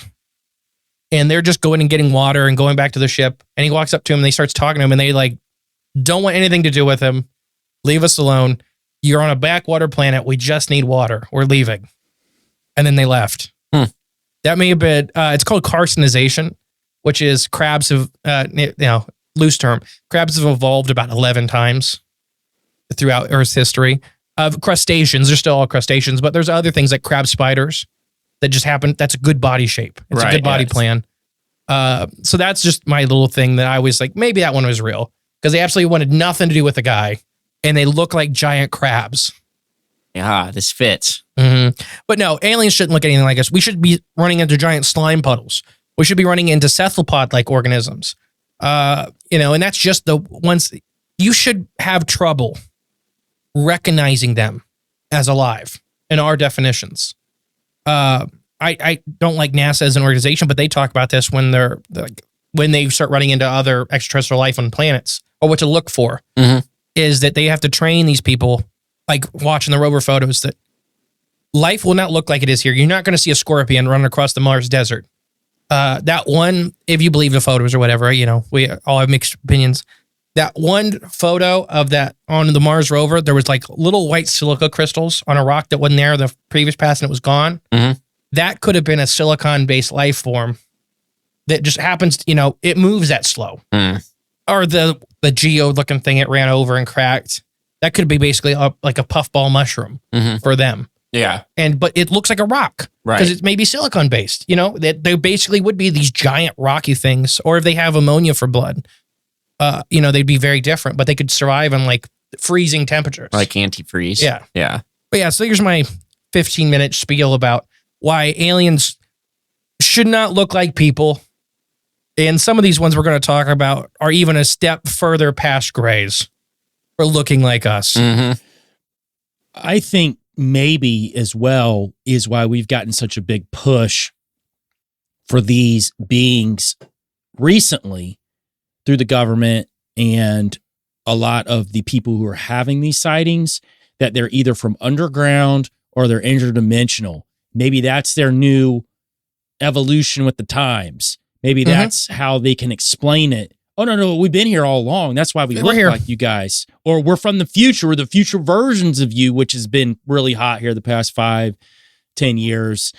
And I think that's the shift, because you brought it up that throughout time, they're just evolving with the times and how that they can trick people. So I think maybe that's their new format. But I do think that they are gravitating more and more and more to this spiritual being aspect. And they're not outright coming out saying they're angels. Some of them are. But for the most part, this is their cover.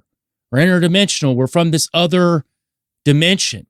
We're talking about the Sassani earlier. They can move through 5 dimensions, is what they're said to be able to do. Their planet is actually resides in the 5th dimension. is what they talk about. And even these ones I just brought up, the Arcturians, they are from the Arcturus star, which is actually a legit star. It's the brightest star in the northern constellation of Bootes, with an apparent visual magnitude of negative 0.05. It is the fourth brightest star in the night sky and the brightest in the northern celestial hemisphere. So it's a legit star. They say they're from this star, which I find fascinating, that these beings are saying they're living on stars. So obviously they have to be some sort of etheric light beings, even though they're presenting themselves a lot of times in very physical ways. Now, the ideas of them are based on, get this, the psychic readings of Dolores Cannon, and she's an American hypnotherapist, and she's also an American author and publisher. She was the leader of the New Age movement and promoter of fringe theories relating to aliens and alternative realities. She died in 2014, but right around that real big push for the New Age movement, she was a big part of that. And also Edgar Cayce, not Gacy, so people get that right, but it's Edgar Cayce, and he was an American clairvoyant who claimed to diagnose diseases and recommend treatments for ailments while asleep. Now, he started out as a devout Christian. A lot of these guys do. And then they meet these beings and then they change their viewpoint. This is very similar to what's going on right now, in my opinion, with the Chris Bledsoe stuff, with him meeting this lady with these grays, and she calls herself Hathor, and she's telling him that she's the Holy Spirit. So now we've got these beings claiming that they are literally God from the Bible. But Edgar Cayce and Dolores Cannon, two monstrous psychics at the height of the New Age movement when it started, come out and start talking about these Arcturians. They have these connections with these beings. And she was the one that brought the whole star seeds idea to the forefront, the idea that humans are reincarnations of beings from other galaxies. So this is what a lot of times these beings say too. They are us. They're just reincarnation versions of us. They're just the etheric part. Sometimes they're looking for host bodies. That kind of makes me think about Nephilim spirits, if we want to go down that road, but it all ties together. And again, with this New Age movement, these psychics, these people who are using occulted knowledges to contact these beings, or if they're just using these knowledges to advance themselves and they end up connecting to these beings, it happens again. This is how we find out about these Arcturians, because of this idea that we can become like them. And as we're using these ascended practices, we end up connecting to them. As a matter of fact, there's a book called The Keys of Enoch that was written by J.J. Hurtak, and he's actually a scientist and futurist. And this guy was also an archaeologist. He's a lot. This guy is really, really intelligent. He's got 2 PhDs, but he writes about the Arcturians and these brotherhoods of light in this book he wrote called The Keys of Enoch. And his whole plan was to show people how that science and religion need not be mutually exclusive. So back to what you said, Justin, a lot of these scientists believe in something spiritual. And it might not be the Christian worldview, but they believe in something's going on. And here's a guy who is a major accredited scientist who, in his book, the Keys of Enoch, he talks about the Arcturians. He talks about these brotherhoods of light. And I thought it was funny. He brings up the Arcturians and then says brotherhoods of light. Well, that ties right back into what I was just talking about with the secret chiefs and the Mahatmas and the White Brotherhood. It's all the same verbiage. If you ever notice, they're always sliding in the same stuff. They might be changing with the times, Justin, but they find a way. They use the same lingo they were using 5,000 years ago, again here, just in a different format. Same book, different cover. Absolutely. Just like, I just seen a video, I think just last night, about what is this, the town of like Walhalla in, I think, North Carolina or something, or South Carolina. But they formed that town as a German town that was formed, but the basis of it was just an offshoot of just Freemasonry. It was like this German lodge, but basically it had all the same rules and all the same structure, but just different verbiage. It's just the same thing, but just, the different label on it. But just basic building structures. That's why I think a lot of these different either alien entities, all the messages they convey, it's always the same kind of idea, just a different verbiage or different, their message, their way of presenting it, I guess, is the best way to describe it. Yeah, absolutely. And I think this will lead us right into the Nordics or Pleiadians. And these are extraterrestrial beings and life forms visiting Earth. And they're also called the Tall Whites. And they are a purported humanoid race hailing from the Pleiades star cluster, also known as Pleiadians, as they reportedly share superficial similarities with German or Scandinavian humans. Now, alleged contactees describe Nordics as being somewhat taller than the average human, which I am already going down this Nephilim route with that, especially with a lot of the interactions that we're going to talk about here in a second. They stand roughly 6 to 7 feet tall in height, and they show stereotypically European or white features, such as long, straight blonde hair, blue eyes, and fair skin. However, it is said that depending on who they're talking to throughout history, they actually change to whoever they're talking to. So if they're in South America talking to someone who's of a darker skin, they come off that way. They will morph to whoever that they're in contact with. And so the whole idea of the Nordics or Pleiadians being just tall whites isn't necessarily true. This whole Aryan idea, actually, that they've changed depending on where they're at. And when they were first brought up was in the 1950s by George Adamski.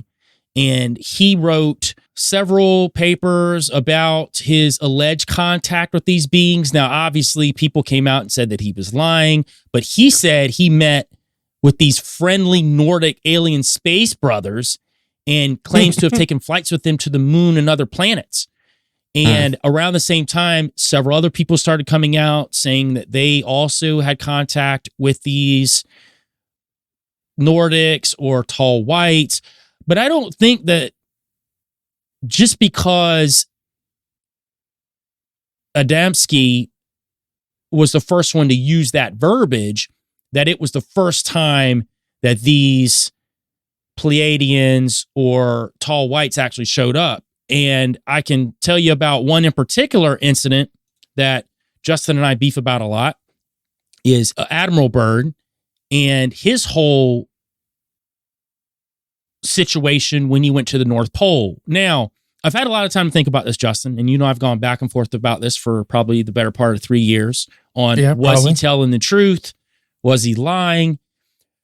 I honestly believe that he was telling the truth according to what he saw. So I want to preface that. I don't think that necessarily he might have even been in the North Pole. He might have thought he was in the North Pole. He might have been drawn by these ships to go to what he thought was inner Earth. It could have actually been inner Earth, but it might have even been around the North Pole. We don't really know all of that because his plane was having failure and these ships came, pulled up next to him with some sort of tractor beam or whatever, draws him into the Earth. Now, here's the part where I really think that he was telling the truth because of everything I just talked about earlier with a lot of the verbiage, the Mahatmas, the ascended masters, these secret chiefs, these beings who are trying to help us progress. And this is exactly the story that happens when they bring him down there. One of the first things that they say out of their mouth when these Nordics walk up to him, from all intents and purposes, they're Nordics because they're tall, they have blonde hair. And as a matter of fact, on the ships, Justin, there were swastikas. Yeah.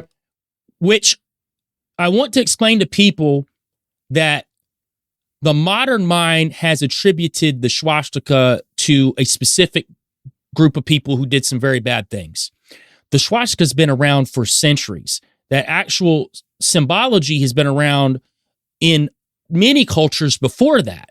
And it's a very occulted symbol, and it has to do more with what you're using that symbol to represent as opposed to what Hitler was using it for. Now, Hitler was also a study of the occult arts, so he did use that symbol also for that. But just so people understand that this is not a Adolf only thing. Now, I have a Boy Scout manual from 1919 that has a big swastika on the side because it was, if anybody who's not familiar, until the 1920s, it was the Boy Scout symbol in here in North America. Just like Joel just said, it was not synonymous with the Hitler's group until the 1930s and 40s. Yeah, right. The Boy Scouts just knew that it was coming up. But I mean, it's on Hindu temples, right? They're like 2,000 years old. But Jainism, it's in Jainism. It's like their main symbol. Yeah, swastikas are everywhere. It's easy shape to draw.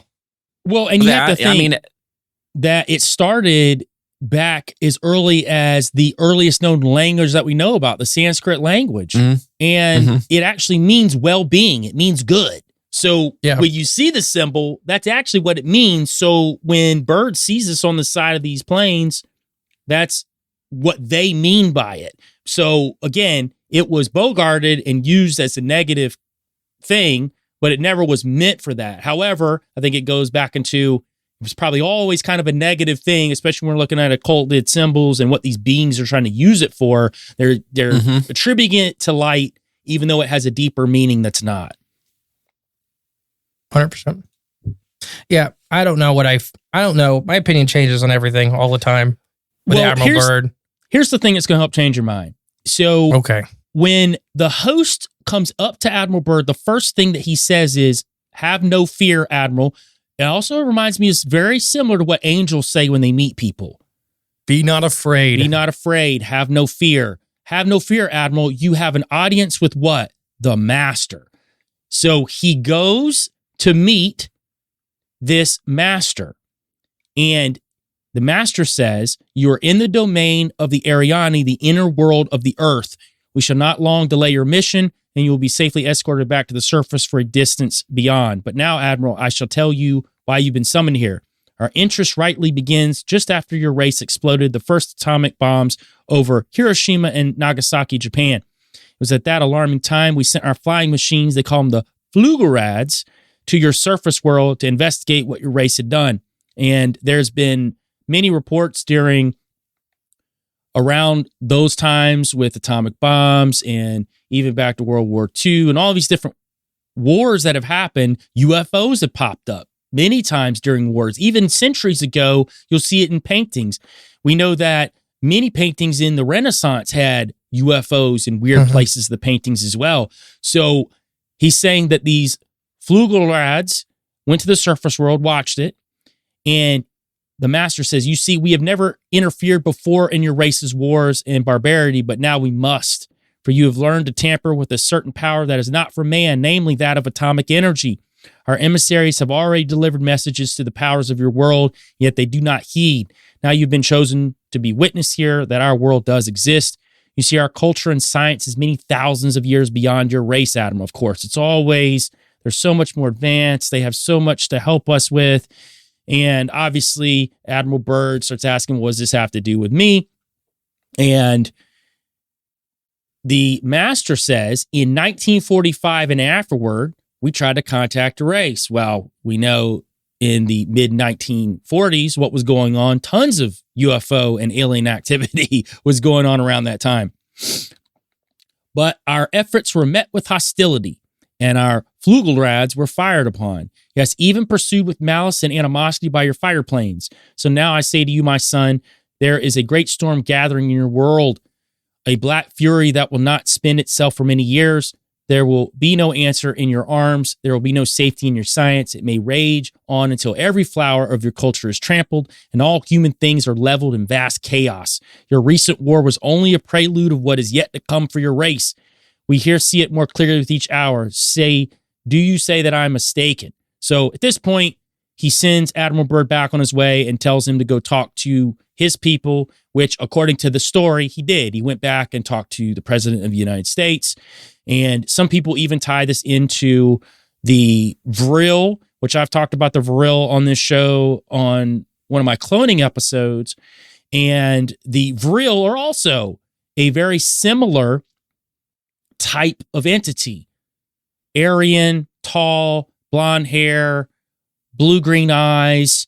And funny enough, the Vril Society spawned out around the same time as the Nazi Party. So this all was connected. And here we are with Admiral Byrd going there, seeing these swastikas on the side of these UFOs and the same type of beings. So I think that when the term Nordics popped up, the term Pleiadians started popping up, this is what they were. They had already been showcasing themselves. It's just that they had a more modern term to it now. And these are probably the strangest ones to me, Justin. I'm going to ask what you and Jay think about them. They look almost just like us. The only difference is they have access to, in the Vril lore, they have access to this fluid called the Vrilia that gives them all this power. And apparently the Vril live underground, just like the master that Admiral Byrd talks to. And they know at some point that their race is going to become so many that they're going to have to come to the surface world and take over, is basically the story of the Vril. But I find it fascinating, Justin. I want to know what you guys think about it. They look almost just like us. They don't look like the Greys or a Grey hybrid, kind of like we talked about the Sassani or the Arcturians and some of these other ones that have these big heads, big eyes. No, they look just like us, just taller, and they have powers. What do you think? Well, I think there's a reason they probably look like us, I would imagine. I always harken back to the great Daryl Sims, Alien Hunter. And when he described, taking, or just describing the different, I guess, quote unquote, aliens around the world, and the different ones, like these ones that look similar to us, he speculates that's because we may be a hybrid. They may be part of us. They may have our DNA. Oh. And that's why they look so similar to us. Like you mentioned earlier about all the, if aliens were from different planets, they would look vastly different. Yeah. So the fact that they look so near or close to what we are as humans and very recognizable, it just makes me believe that I think Daryl is correct when it comes to them looking like this. It's because they have our DNA in them. They're somehow tied to us for one way or another. Now with the Vril, all I can ever think of is the Vril women, right? That they use to talk to entities with the big long ponytails because they connected to the Earth to talk to quote unquote space things. No, I really don't know, because they, like Joel just said, that they are pretty much indistinguishable from people. And there's a couple of these races that are other ones that are pretty much just like that. Just people. I mean, the Nordics are pretty much just people, but like Joel said, they're average. They'd be big people. Right. But they're averagely that big. With, I think, maybe a tiny, little feature here, a little feature there that put them off a little different. But maybe you just seen a Nordic, you'd be like, that's a big German dude. But the Vril, I really don't know. I mean, whether it's things masking as just people that are just not even caring anymore, or if the Vril with the Vrilia, maybe that they are humans that tapped into some kind of power source. There's a movie about it, actually. It's, oh gosh, what is it called? Like, I can't even remember the name of it, but it's got Hitler in the Hollow Earth riding dinosaurs with the Vrilia. Oh, and gosh. And they were aliens, and humans had wiped themselves out. This is like literally like Joel was just talking about, the war that ended all wars. The last little bit of humanity was living on the moon. And there's a couple hundred people. Like it's like they're going to die from decompression any day. It's like a really rough base. And then Hitler's brother had got a hold of them so they could steal the ship that Hitler had. And like Sarah Palin was in it too, as one of these things. It's a great movie. I can't think of the name of it, but I highly suggest everybody watch it. Like, Hitler's riding a T-Rex around. Right. And I do wonder too, if they had all this knowledge and they knew who Admiral Byrd was, they knew him by his name, his occupation, all that information, yet they couldn't warn people or stop people from dropping 2 nuclear bombs that supposedly affected everything. Not saying that they can't interfere. No. But they knew that was going to happen. It wasn't no surprise to them. You can't convince me that they were shocked by that. Like Joel said a minute ago, that these guys act all like we're thousands of years ahead of you. Right. And then stop us. If you're that worried, if you're that worried about nukes, right, then just don't let them go off. Right. If you're thousands of years ahead of us, we built a nuke in essentially a basement. Technology we're not supposed to in have. the 1930s and early 40s. I mean, that movie, oh gosh, I just forgot it, about how they made the nukes. Just came out last year or the year before? I'm not sure. Oh, Oppenheimer? Oppenheimer. I mean, that's not super accurate, but I mean, it's accurate enough for a docudrama. They basically just cobbled together that thing. Mm-hmm. And you're saying that you can't just, you got teleporters, you got tractor beams, just throw it into orbit. Right, yeah. Just throw it, if you're that advanced. Or that powerful, yeah. Yeah, you could, and you're worried about nukes, then, and we've talked to your leaders and they've done nothing, then kill them. Right. If you're that powerful, show up in the sky and be like, hey guys, we tried to talk to your leaders. They weren't receptive. So now we're just showing you guys on the jumbo screen that we live in the earth. We don't want to interfere with you, but stop using nukes. Right. I don't know. Or maybe perhaps they want to influence you without directly doing it, because then the earth might get flooded. I mean, that's what I'm saying, that if they were real, as far as what they projected themselves to be, there would be like, yeah, we look like you. We're distantly related. I don't know what that noise was. I think the government's coming to get us. No, that was probably a little Nephilim trying to break in. Probably. No, I mean, the more they look like us, the more I don't trust them. But the underground society, like you said, you brought up Daryl, like they talk about the ant people out west that look just like Greys. I mean, they call them ants just because their eyes. Right. And they live underground in these massive systems. I mean, Dulce Base, or however you say it, has massive hives of Greys, apparently. They just live underground. I don't know. The more they look like us, the more I do not trust them. Right, and the Vril are even more so, just with their Hitler connection and all that, and the Vrilia women and this mysterious substance. Like, I mean, from the Glock and everything like that, supposedly had a liquid that was a superpower, whether it was flying or teleporting or whatever. Was that given to this group from the Vril after the connection? Or, I don't know. Yeah, it's hard telling. It's weird. The chicken or the egg, what came first? And I think we have to tie, when we're talking about this mysterious substance, you got to go down an alchemical road then when you start talking about the Philosopher's Stone, which most people don't think was an actual stone. It was some sort of substance. We could even tie it into the Azoth or any of these words that alchemists have used for years when it talks about a mysterious substance that is the essence of all life, right? Yeah. So maybe that's what this is. They're just presenting it as, this is Vrilia, but it's actually this substance that ties mankind or just ties the universe together. And I want to bring this up real quick before we jump to the next alien kind, but there was a book called Vril, The Power of the Coming Race in 1871. Edward Bulwer Lytton wrote it. And I've talked about it on the show before, but there's an interesting part that he writes in this book. Now, it's written as a fictional work, which a lot of these guys did, but they would be talking about things that are true because Helena Blavatsky read the book and she was the creator of Theosophy and she believed the Vril. She believed the book. She said that Edward wrote the book in full knowledge of what he was writing. He just wrote it as a fictional piece of work so that he could hide in plain sight what he was actually talking about. But the traveler in the book, when the traveler, he goes down into these caves because he's a mining engineer, he falls into this chasm. And when he gets down there, he meets these Vril and they look like angels. He uses that verbiage and they have this telepathic ability and all these other abilities that they use. And at first he's kind of mad because he doesn't like the fact that they've evolved more than him. and they tell him about this substance. But he finds out that they are an antediluvian civilization that, check this, there was a massive flood coming.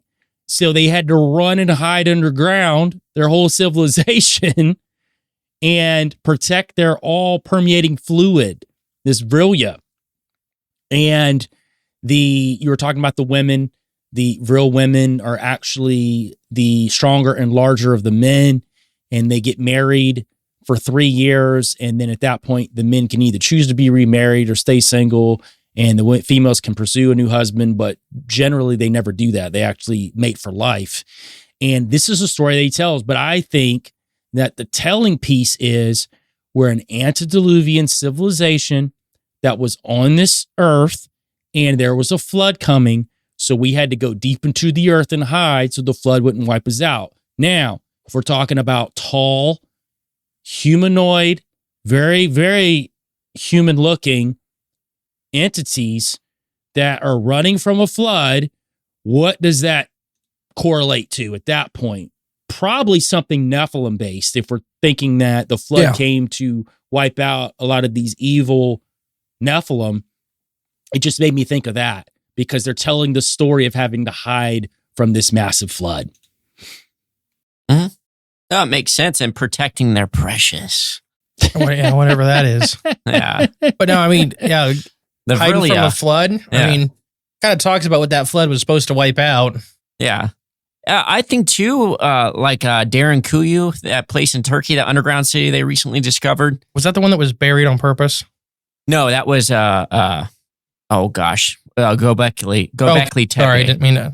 No, Darren Kuyu's the underground like cave system, I guess, but they dug out and made like, marketplaces, living quarters. Like it's gigantic. They had farm animals in that one, right? Like they were actually rearing animals. Like I forget how many people it could support, but tens of thousands. I think it was 75,000. Yeah, it's a lot.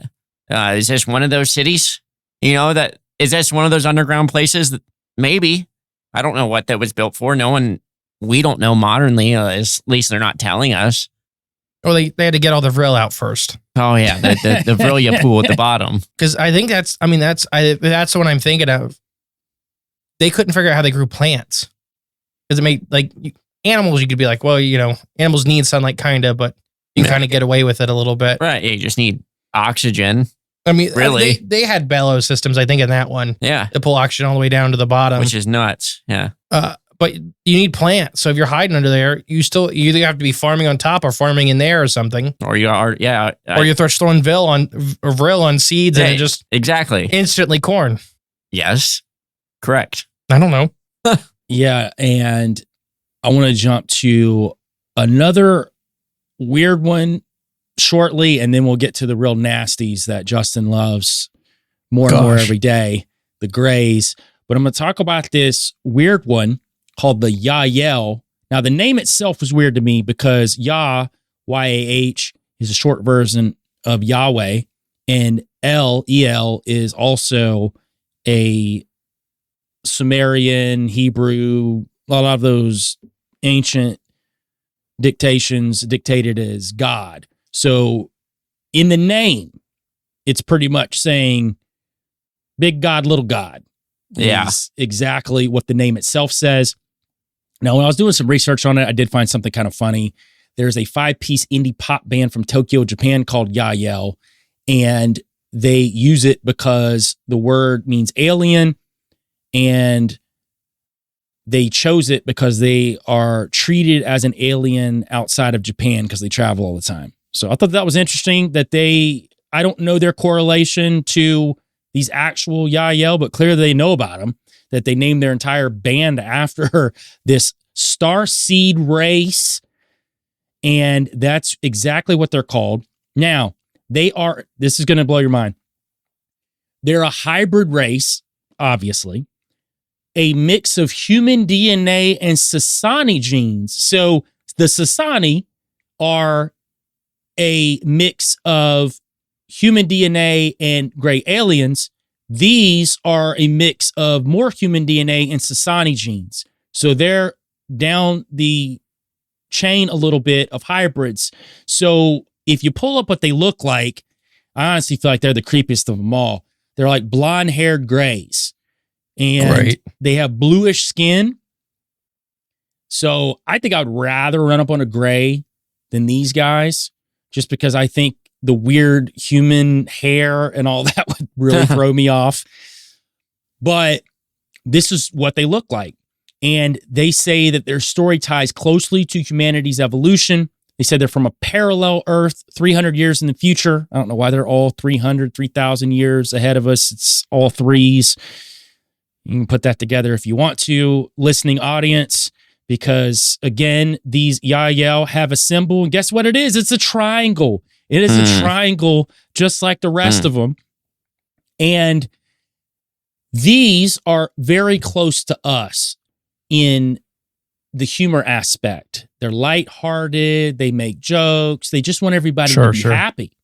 And their purpose in our lives are not just existing in some distant galaxy. They're deeply invested in Earth's spiritual growth.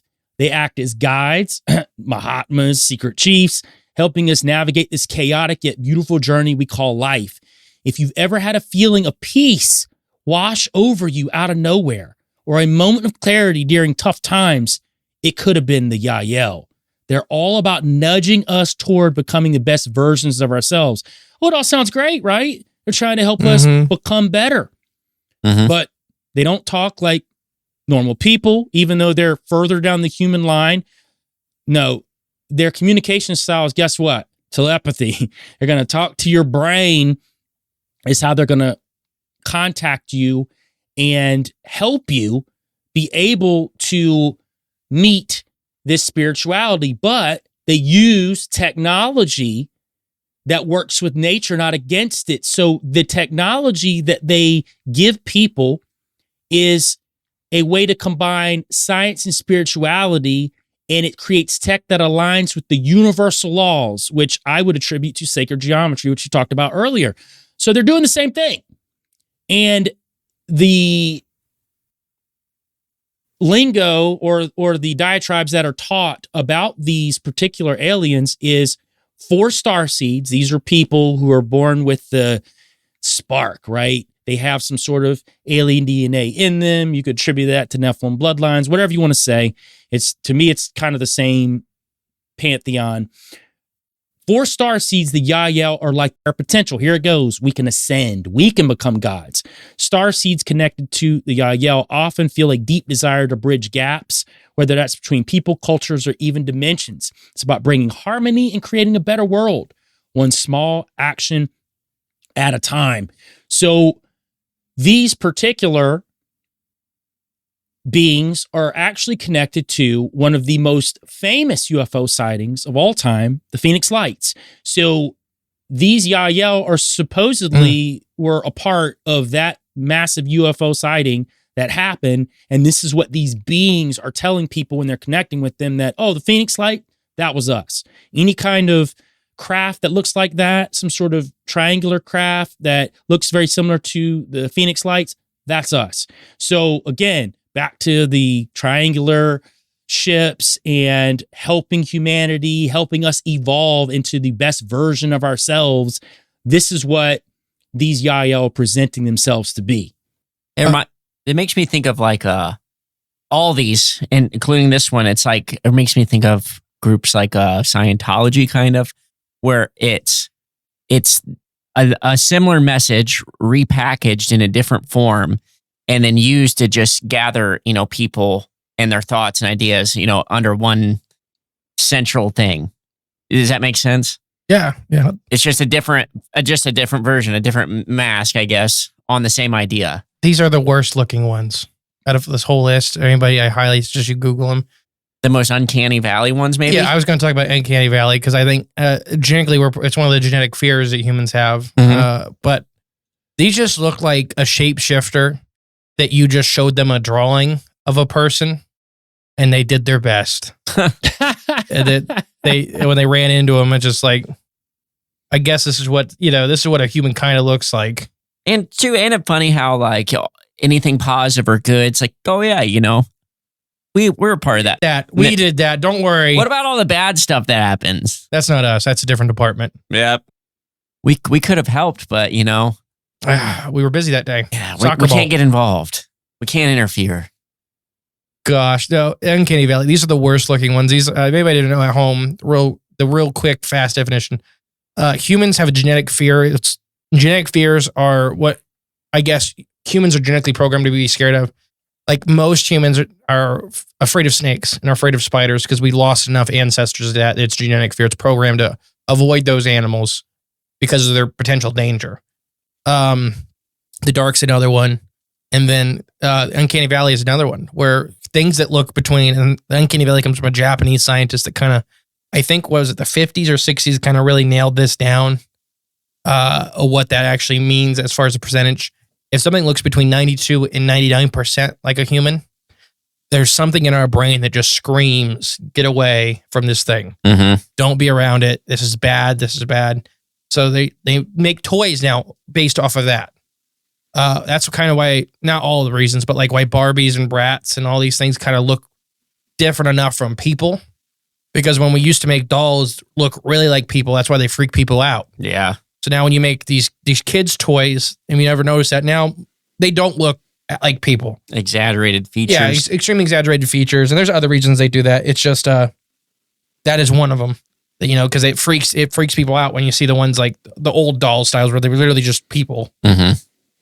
So maybe that's why we're genetically programmed to fear these things, because they're bad. I mean, if that thing came out of the darkness to say, I'm here to help, I would put a dent so hard into its forehead.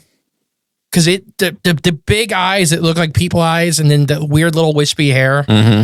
it just screams something trying to pretend to be a human, and it's not doing a good job at it. Yeah. Like it peeled the head off of a girl and is wearing it. Like, I'm here to help.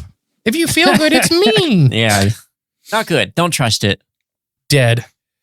Yeah, I'm with you. I think the Yahyel are probably the creepiest of all of them because they're close enough to humans, but they look gray enough to freak you out. Like, gray's enough for terrifying, right? But I just think the mix of the two Mm-hmm. are what make it really creepy. And at that point, we're going to jump into the classics, the Greys, also referred to as the Zeta Reticulans, Roswell Greys or Greys.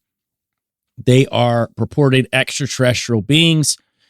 They're frequent subjects of close encounters and alien abduction claims. So you're going to see these guys a lot with the abduction parts. However, you will see Nordics alongside of them, sometimes reptilians alongside of them. So I think they're all kind of in the same grouping, probably the same type of things. And Greys are typically described as being human-like with small bodies, smooth gray skin, and large hairless heads, large black eyes. And they were really made popular by the Barney and Betty Hill abduction claim, which I'm going to have Justin tell briefly here in a second, because that's where the term Zeta Reticulans came from, was from this particular incident. And this is where people think they're from this planet of Zeta Reticuli. And this is where they come from. Now, they are very small. They're not in that even 5 foot range. They're more in that 3 foot, 3.5 foot range. And they are presented very differently depending on who meets them. Sometimes some people say they seem more etheric. Some people think they're very physical and you could feel them touch you. But they all come across the same way, very cold, calculated, almost machine-like. That's why I lean very heavily into some of them being just host meat sacks that house whatever entities, negative entities that are around that are trying to attack humankind.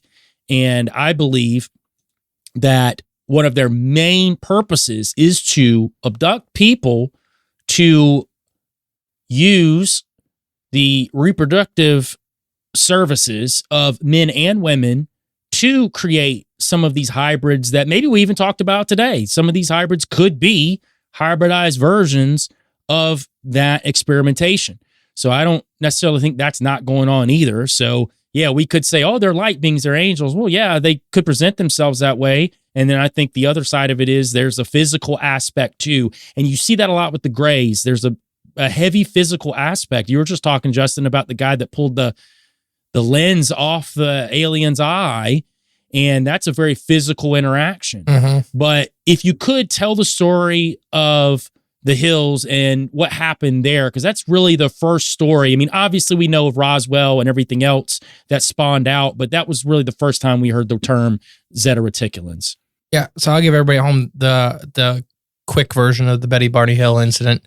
I highly suggest, we've done episodes, but other podcasts have done episodes. It's one of the most, there's plenty of documentaries to watch on it. It's one of the most fascinating things in ufology in modern day because of the documentation associated with it. It also has heavy connections with the Men in Black, and like the Men in Black, that was one of the big kickoffs because, and it killed Barney. This whole thing really did. So Barney was a black man, and he held power in his town. He was the postmaster in a time when, first off, he married a white woman, Betty. They weren't supposed to be an interracial couple, as you know. This is right after right during some civil rights stuff. It's a crazy time for a black man to hold power in a local town. And the local town liked him a lot. Out just on the outside of that, they really didn't. I mean, there was a lot of KKK members after Barney. And then Betty was this free spirit, not hippie, but I don't know what else to call it, free spirit. She loved aliens. She loved UFOs. Barney lived a tortured existence, constantly hunted. Several KKK members have attacked him for his position in power and marrying a white woman. So they got the inclination to go to Niagara Falls out of nowhere. So they get in the car, they go to Niagara Falls. On the way back, there's this weird roadblock that they cannot really remember, and they can't describe the people that they talk to very easily. They go down, they pull over to, I think the dog had to pee, if I remember right. So they let the dog out, and then they start hearing noises. And Barney goes to the trunk. He has a gun there. He thinks it's like local KKK members after them or something like that. So Barney's in this state of mind of fearfulness. And Betty's, excited. They see the UFO. Now this is where the story splits, because Betty and Barney Hill had extremely different experiences from the UFO sighting. They both seen the UFO at the same time, and that's kind of where the story, you got to talk about them separately. Betty gets led into the UFO by the captain, a very cordial, little gray creature. And I believe, depending on which rendition you hear, they either had spandex or he had something loose to set him off from the other ones. Not a big crown or nothing like that, but you could tell he was a different rank than everybody else. And he's showing Betty around. He shows her star maps, and you mentioned Zeta Reticuli, which I believe is a binary star system. And this is, way before we knew that kind of stuff could exist. Binary star system means two stars in one solar system where they're not eating each other. They're put in balance. So Betty's showing these star maps and all this stuff, and she's given a book that gets taken back from her before she leaves. And Betty has a really hippy-dippy experience. Barney was, for all intents and purposes, tortured and raped. He was strapped down. He had stuff put on his genitals that left permanent scarring. And to one doctor, the best he said, they're genital warts, but not sexually transmitted genital warts. He didn't know what they were from. Barney hated his experience. Like, he was literally strapped down, raped, tortured, and then put in the car. They wake up, missing time. They don't remember any of this for days. They wake up in the car driving like another 3 hours, towards home.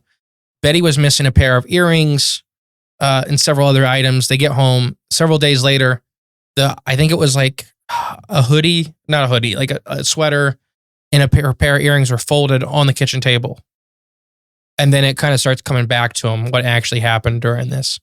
So the creatures they seen were exactly the same. Betty and Barney described the creatures. It was vastly different experiences.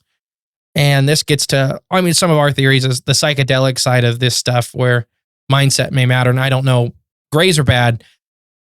If you add up all of the gray experiences we have, 99% of them are horrible.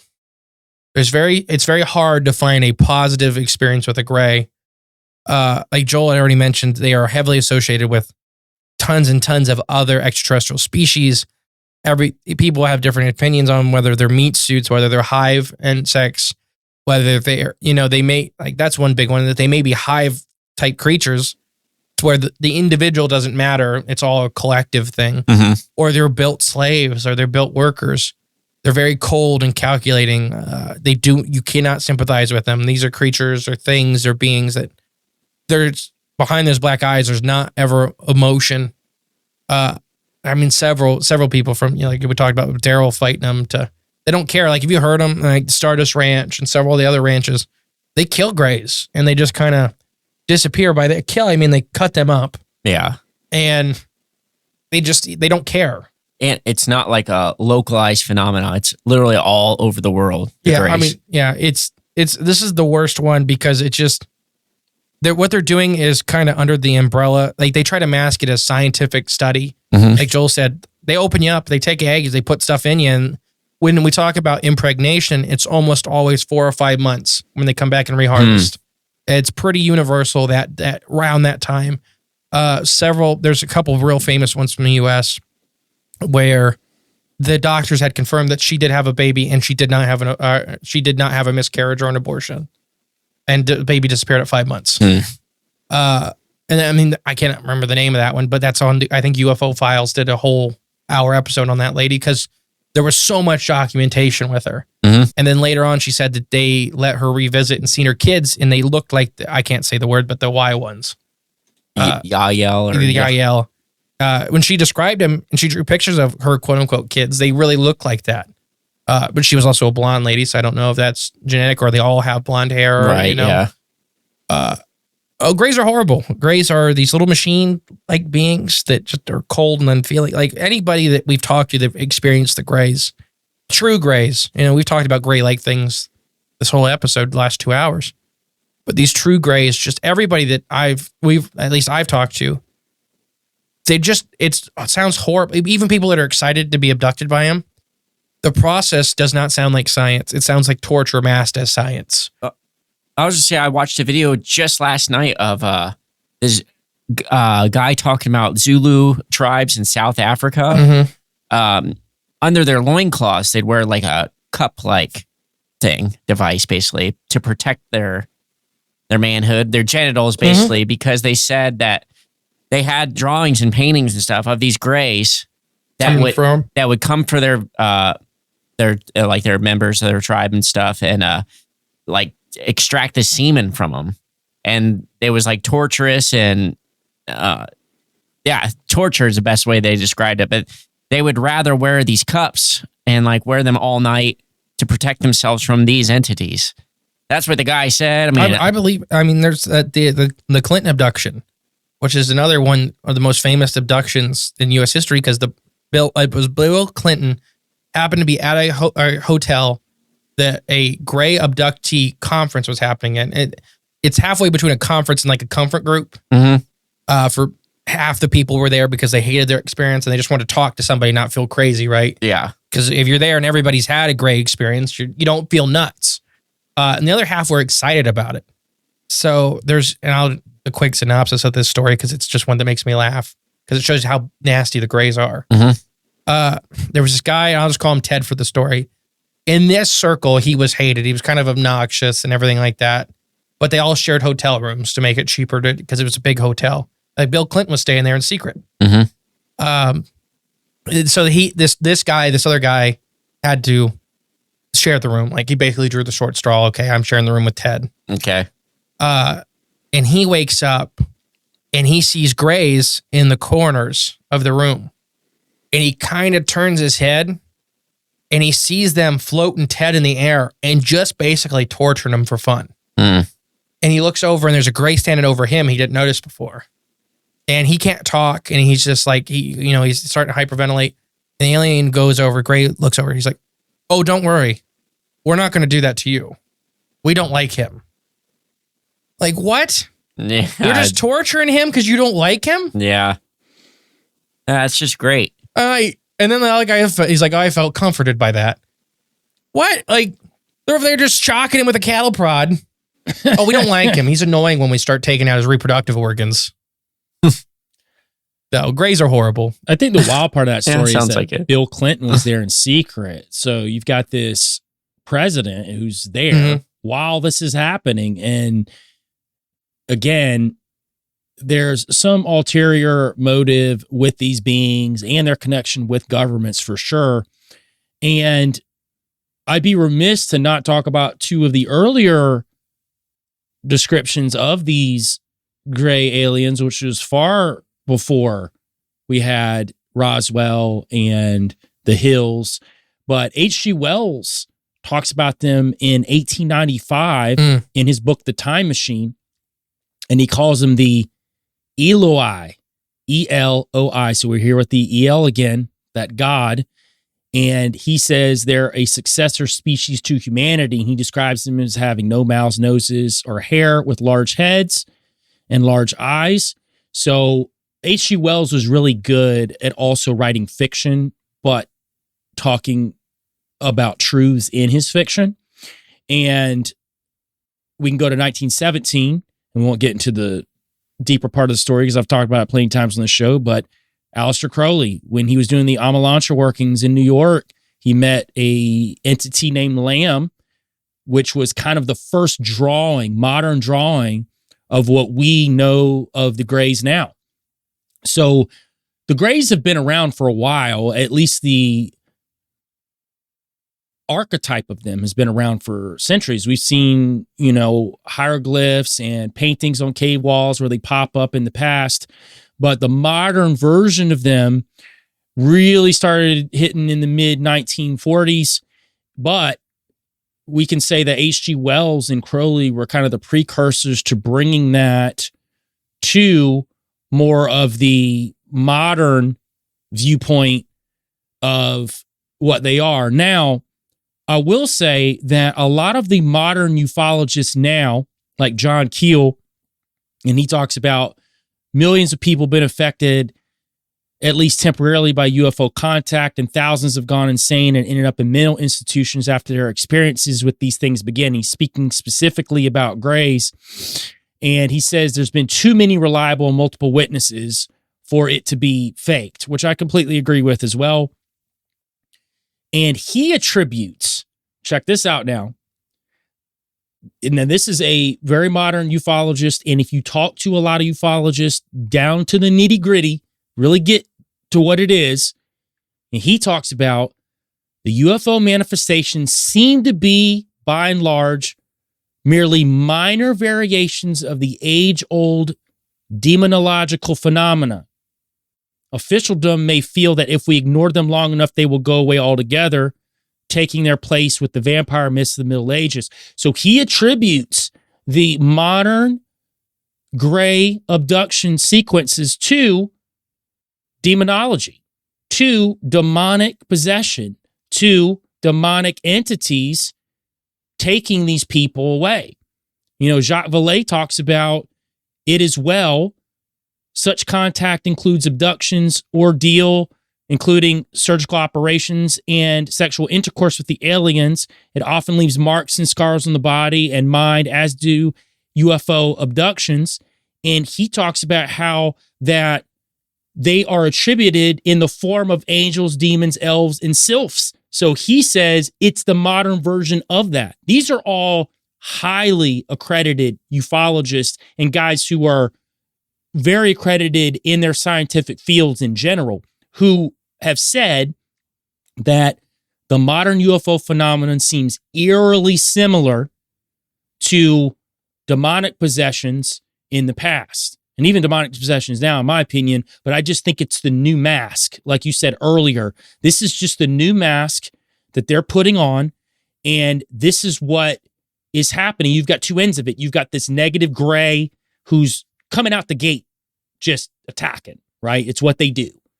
But then you've got the offshoots of them who are tricking people in another way. Oh, we're here to give you enlightenment. We're here to expand your mind, evolve you. You can become us. So you've got all these different types of seductions and trickery going on at the same time. It's just a bombardment. And I say this a lot where you can look at negative aspects of Christianity and any religion for that matter. And I believe that, especially in Christianity, the negative aspects that just seems to pop out in people's minds, especially people that aren't Christians, are pushed by these negative entities. They are pushing these things to make this thing, which at its core is a good thing, but deter everybody away from it. But then on the other end, make all these occult practices and becoming these gods attractive. Oh, come over here, though. This is negative here. Don't be a part of this, but come over here and be a part of this, because this is where you really need to be. You can ascend to these different levels and become an ascended master. Yeah, I'm a big believer these things are demons. The Greys specifically, the whole Grey phenomena. I mean, the torture aspects. I don't use the word lightly, but if you really get into some of these eyewitnesses, but the rape aspect to a lot of this stuff, it doesn't not seem like a scientific thing, whatsoever. I really think these, at least the Greys and the Grey-like entities, are demons in some way, shape, or form with the new mask, and like we talked about earlier, they don't want to look like demons because then that proves, in most humans, if demons are real, then that must mean angels are real, and that means everything else is real. So if you go with these look of aliens, like, oh, aliens, that doesn't mean anything for, I guess, religious aspect or anything like that. Yeah, so I think the moral of the story is if you see a Grey, punch it as hard as you can in the head. Funny enough, I know Tony had a guy on one of his member episodes that did the whole, which I thought was absolutely hilarious. Apparently, he got abducted and was put on a ship, and he was on a table, and he woke up, and they were all around him, and he just started punching them and fighting them, which was pretty hilarious. But he did say they tackled him. He said they tackled him. They kept piling on top of him like ants on an ant hill or like on a piece of food. And he said they eventually subdued him. But I thought it was pretty funny. Whether it's real or not, I don't know. But that would be my reaction. Punch it in the head and try to keep moving. But guys, I really appreciate you guys coming on the show today. I had a blast. This was a fun episode. And I love talking alien stuff, and I haven't got to do it in a while. So I was like, you know what? Let's get the biologist and the clone on the show, and let's talk about some interesting alien stuff. But if you can, guys, before we get out of here, let everybody know where to find you. You can find us on all of our information on cryptidsofthecorn.com. We've got live shows coming up in the near future, so check that out for tickets and information and whatnot. And we have our big festival event coming up in October, Ohio Bigfoot Jamboree 2. Yeah. If you want the book, you can get it on the website, or you can get it on Amazon if you're international. It is much cheaper. I mean, nobody likes supporting Amazon, but if you're getting one in Australia or the Netherlands or something like that, it's just cheaper to get one on Amazon. Anything else? If you're local, though, buy the book from our website. And you may even get a custom jellyfish drawn inside. You can. I will draw one in there if you ask for it. It has a little check mark for that. There you go. No, thank you, Joel, for having us. It's an honor, like always. So much fun hanging out with you. All right, guys. On the way out, I'm playing my new single called Spinning. And you know what it is, guys. Go outside, touch grass, and get your tail out the hole. Sometimes I feel alone when I'm looking at myself, cause I look down the road full of bottles, broken nails. So I just try to call, swerving off the road. I used to do it for the roses, adulation, so they noticed. Used to say they weren't my focus, lying Jonesing for the Joneses things. I know that everything that's going on can start to overwhelm. Like the war on terror is just a war within ourselves. Are you woke or are you awake? Genuine or are you fake? I'm feeling like I'm sent by UPS with all the tape. These boxes are all made by delusions that we chase, but I'm just staying base. Snakes are slithering, they keep it snake. She coming with the cake, but how it's baked is important, but so is what you bring. Cause being real ain't acting like a king. I feel I'm spinning round and about to crash. Chaos all around me, feeling trapped. All this pressure mounts, I wanna crack. Like I'm going around in circles. Like I'm going around in circles. Like I'm going around. Like I'm going around. Like I'm going around in circles. Like I'm going around. It's hard for me to bother bother. Look at leashes on the collars of these people. Follow monsters like a mogwai in the water, then they multiply. It's easy to get bitter. I'd rather dulcify, I'd rather justify anything but selling me. Leave me alone with the mic like a spelling bee. Smoking guns in your face, but you disagree. I ain't have to change your mind, I'm just hoping that you'll listen. I'm just hoping that a little bit of what I'm saying will make you take a second and see that everything ain't adding up. I know it's hard, I know it's hard.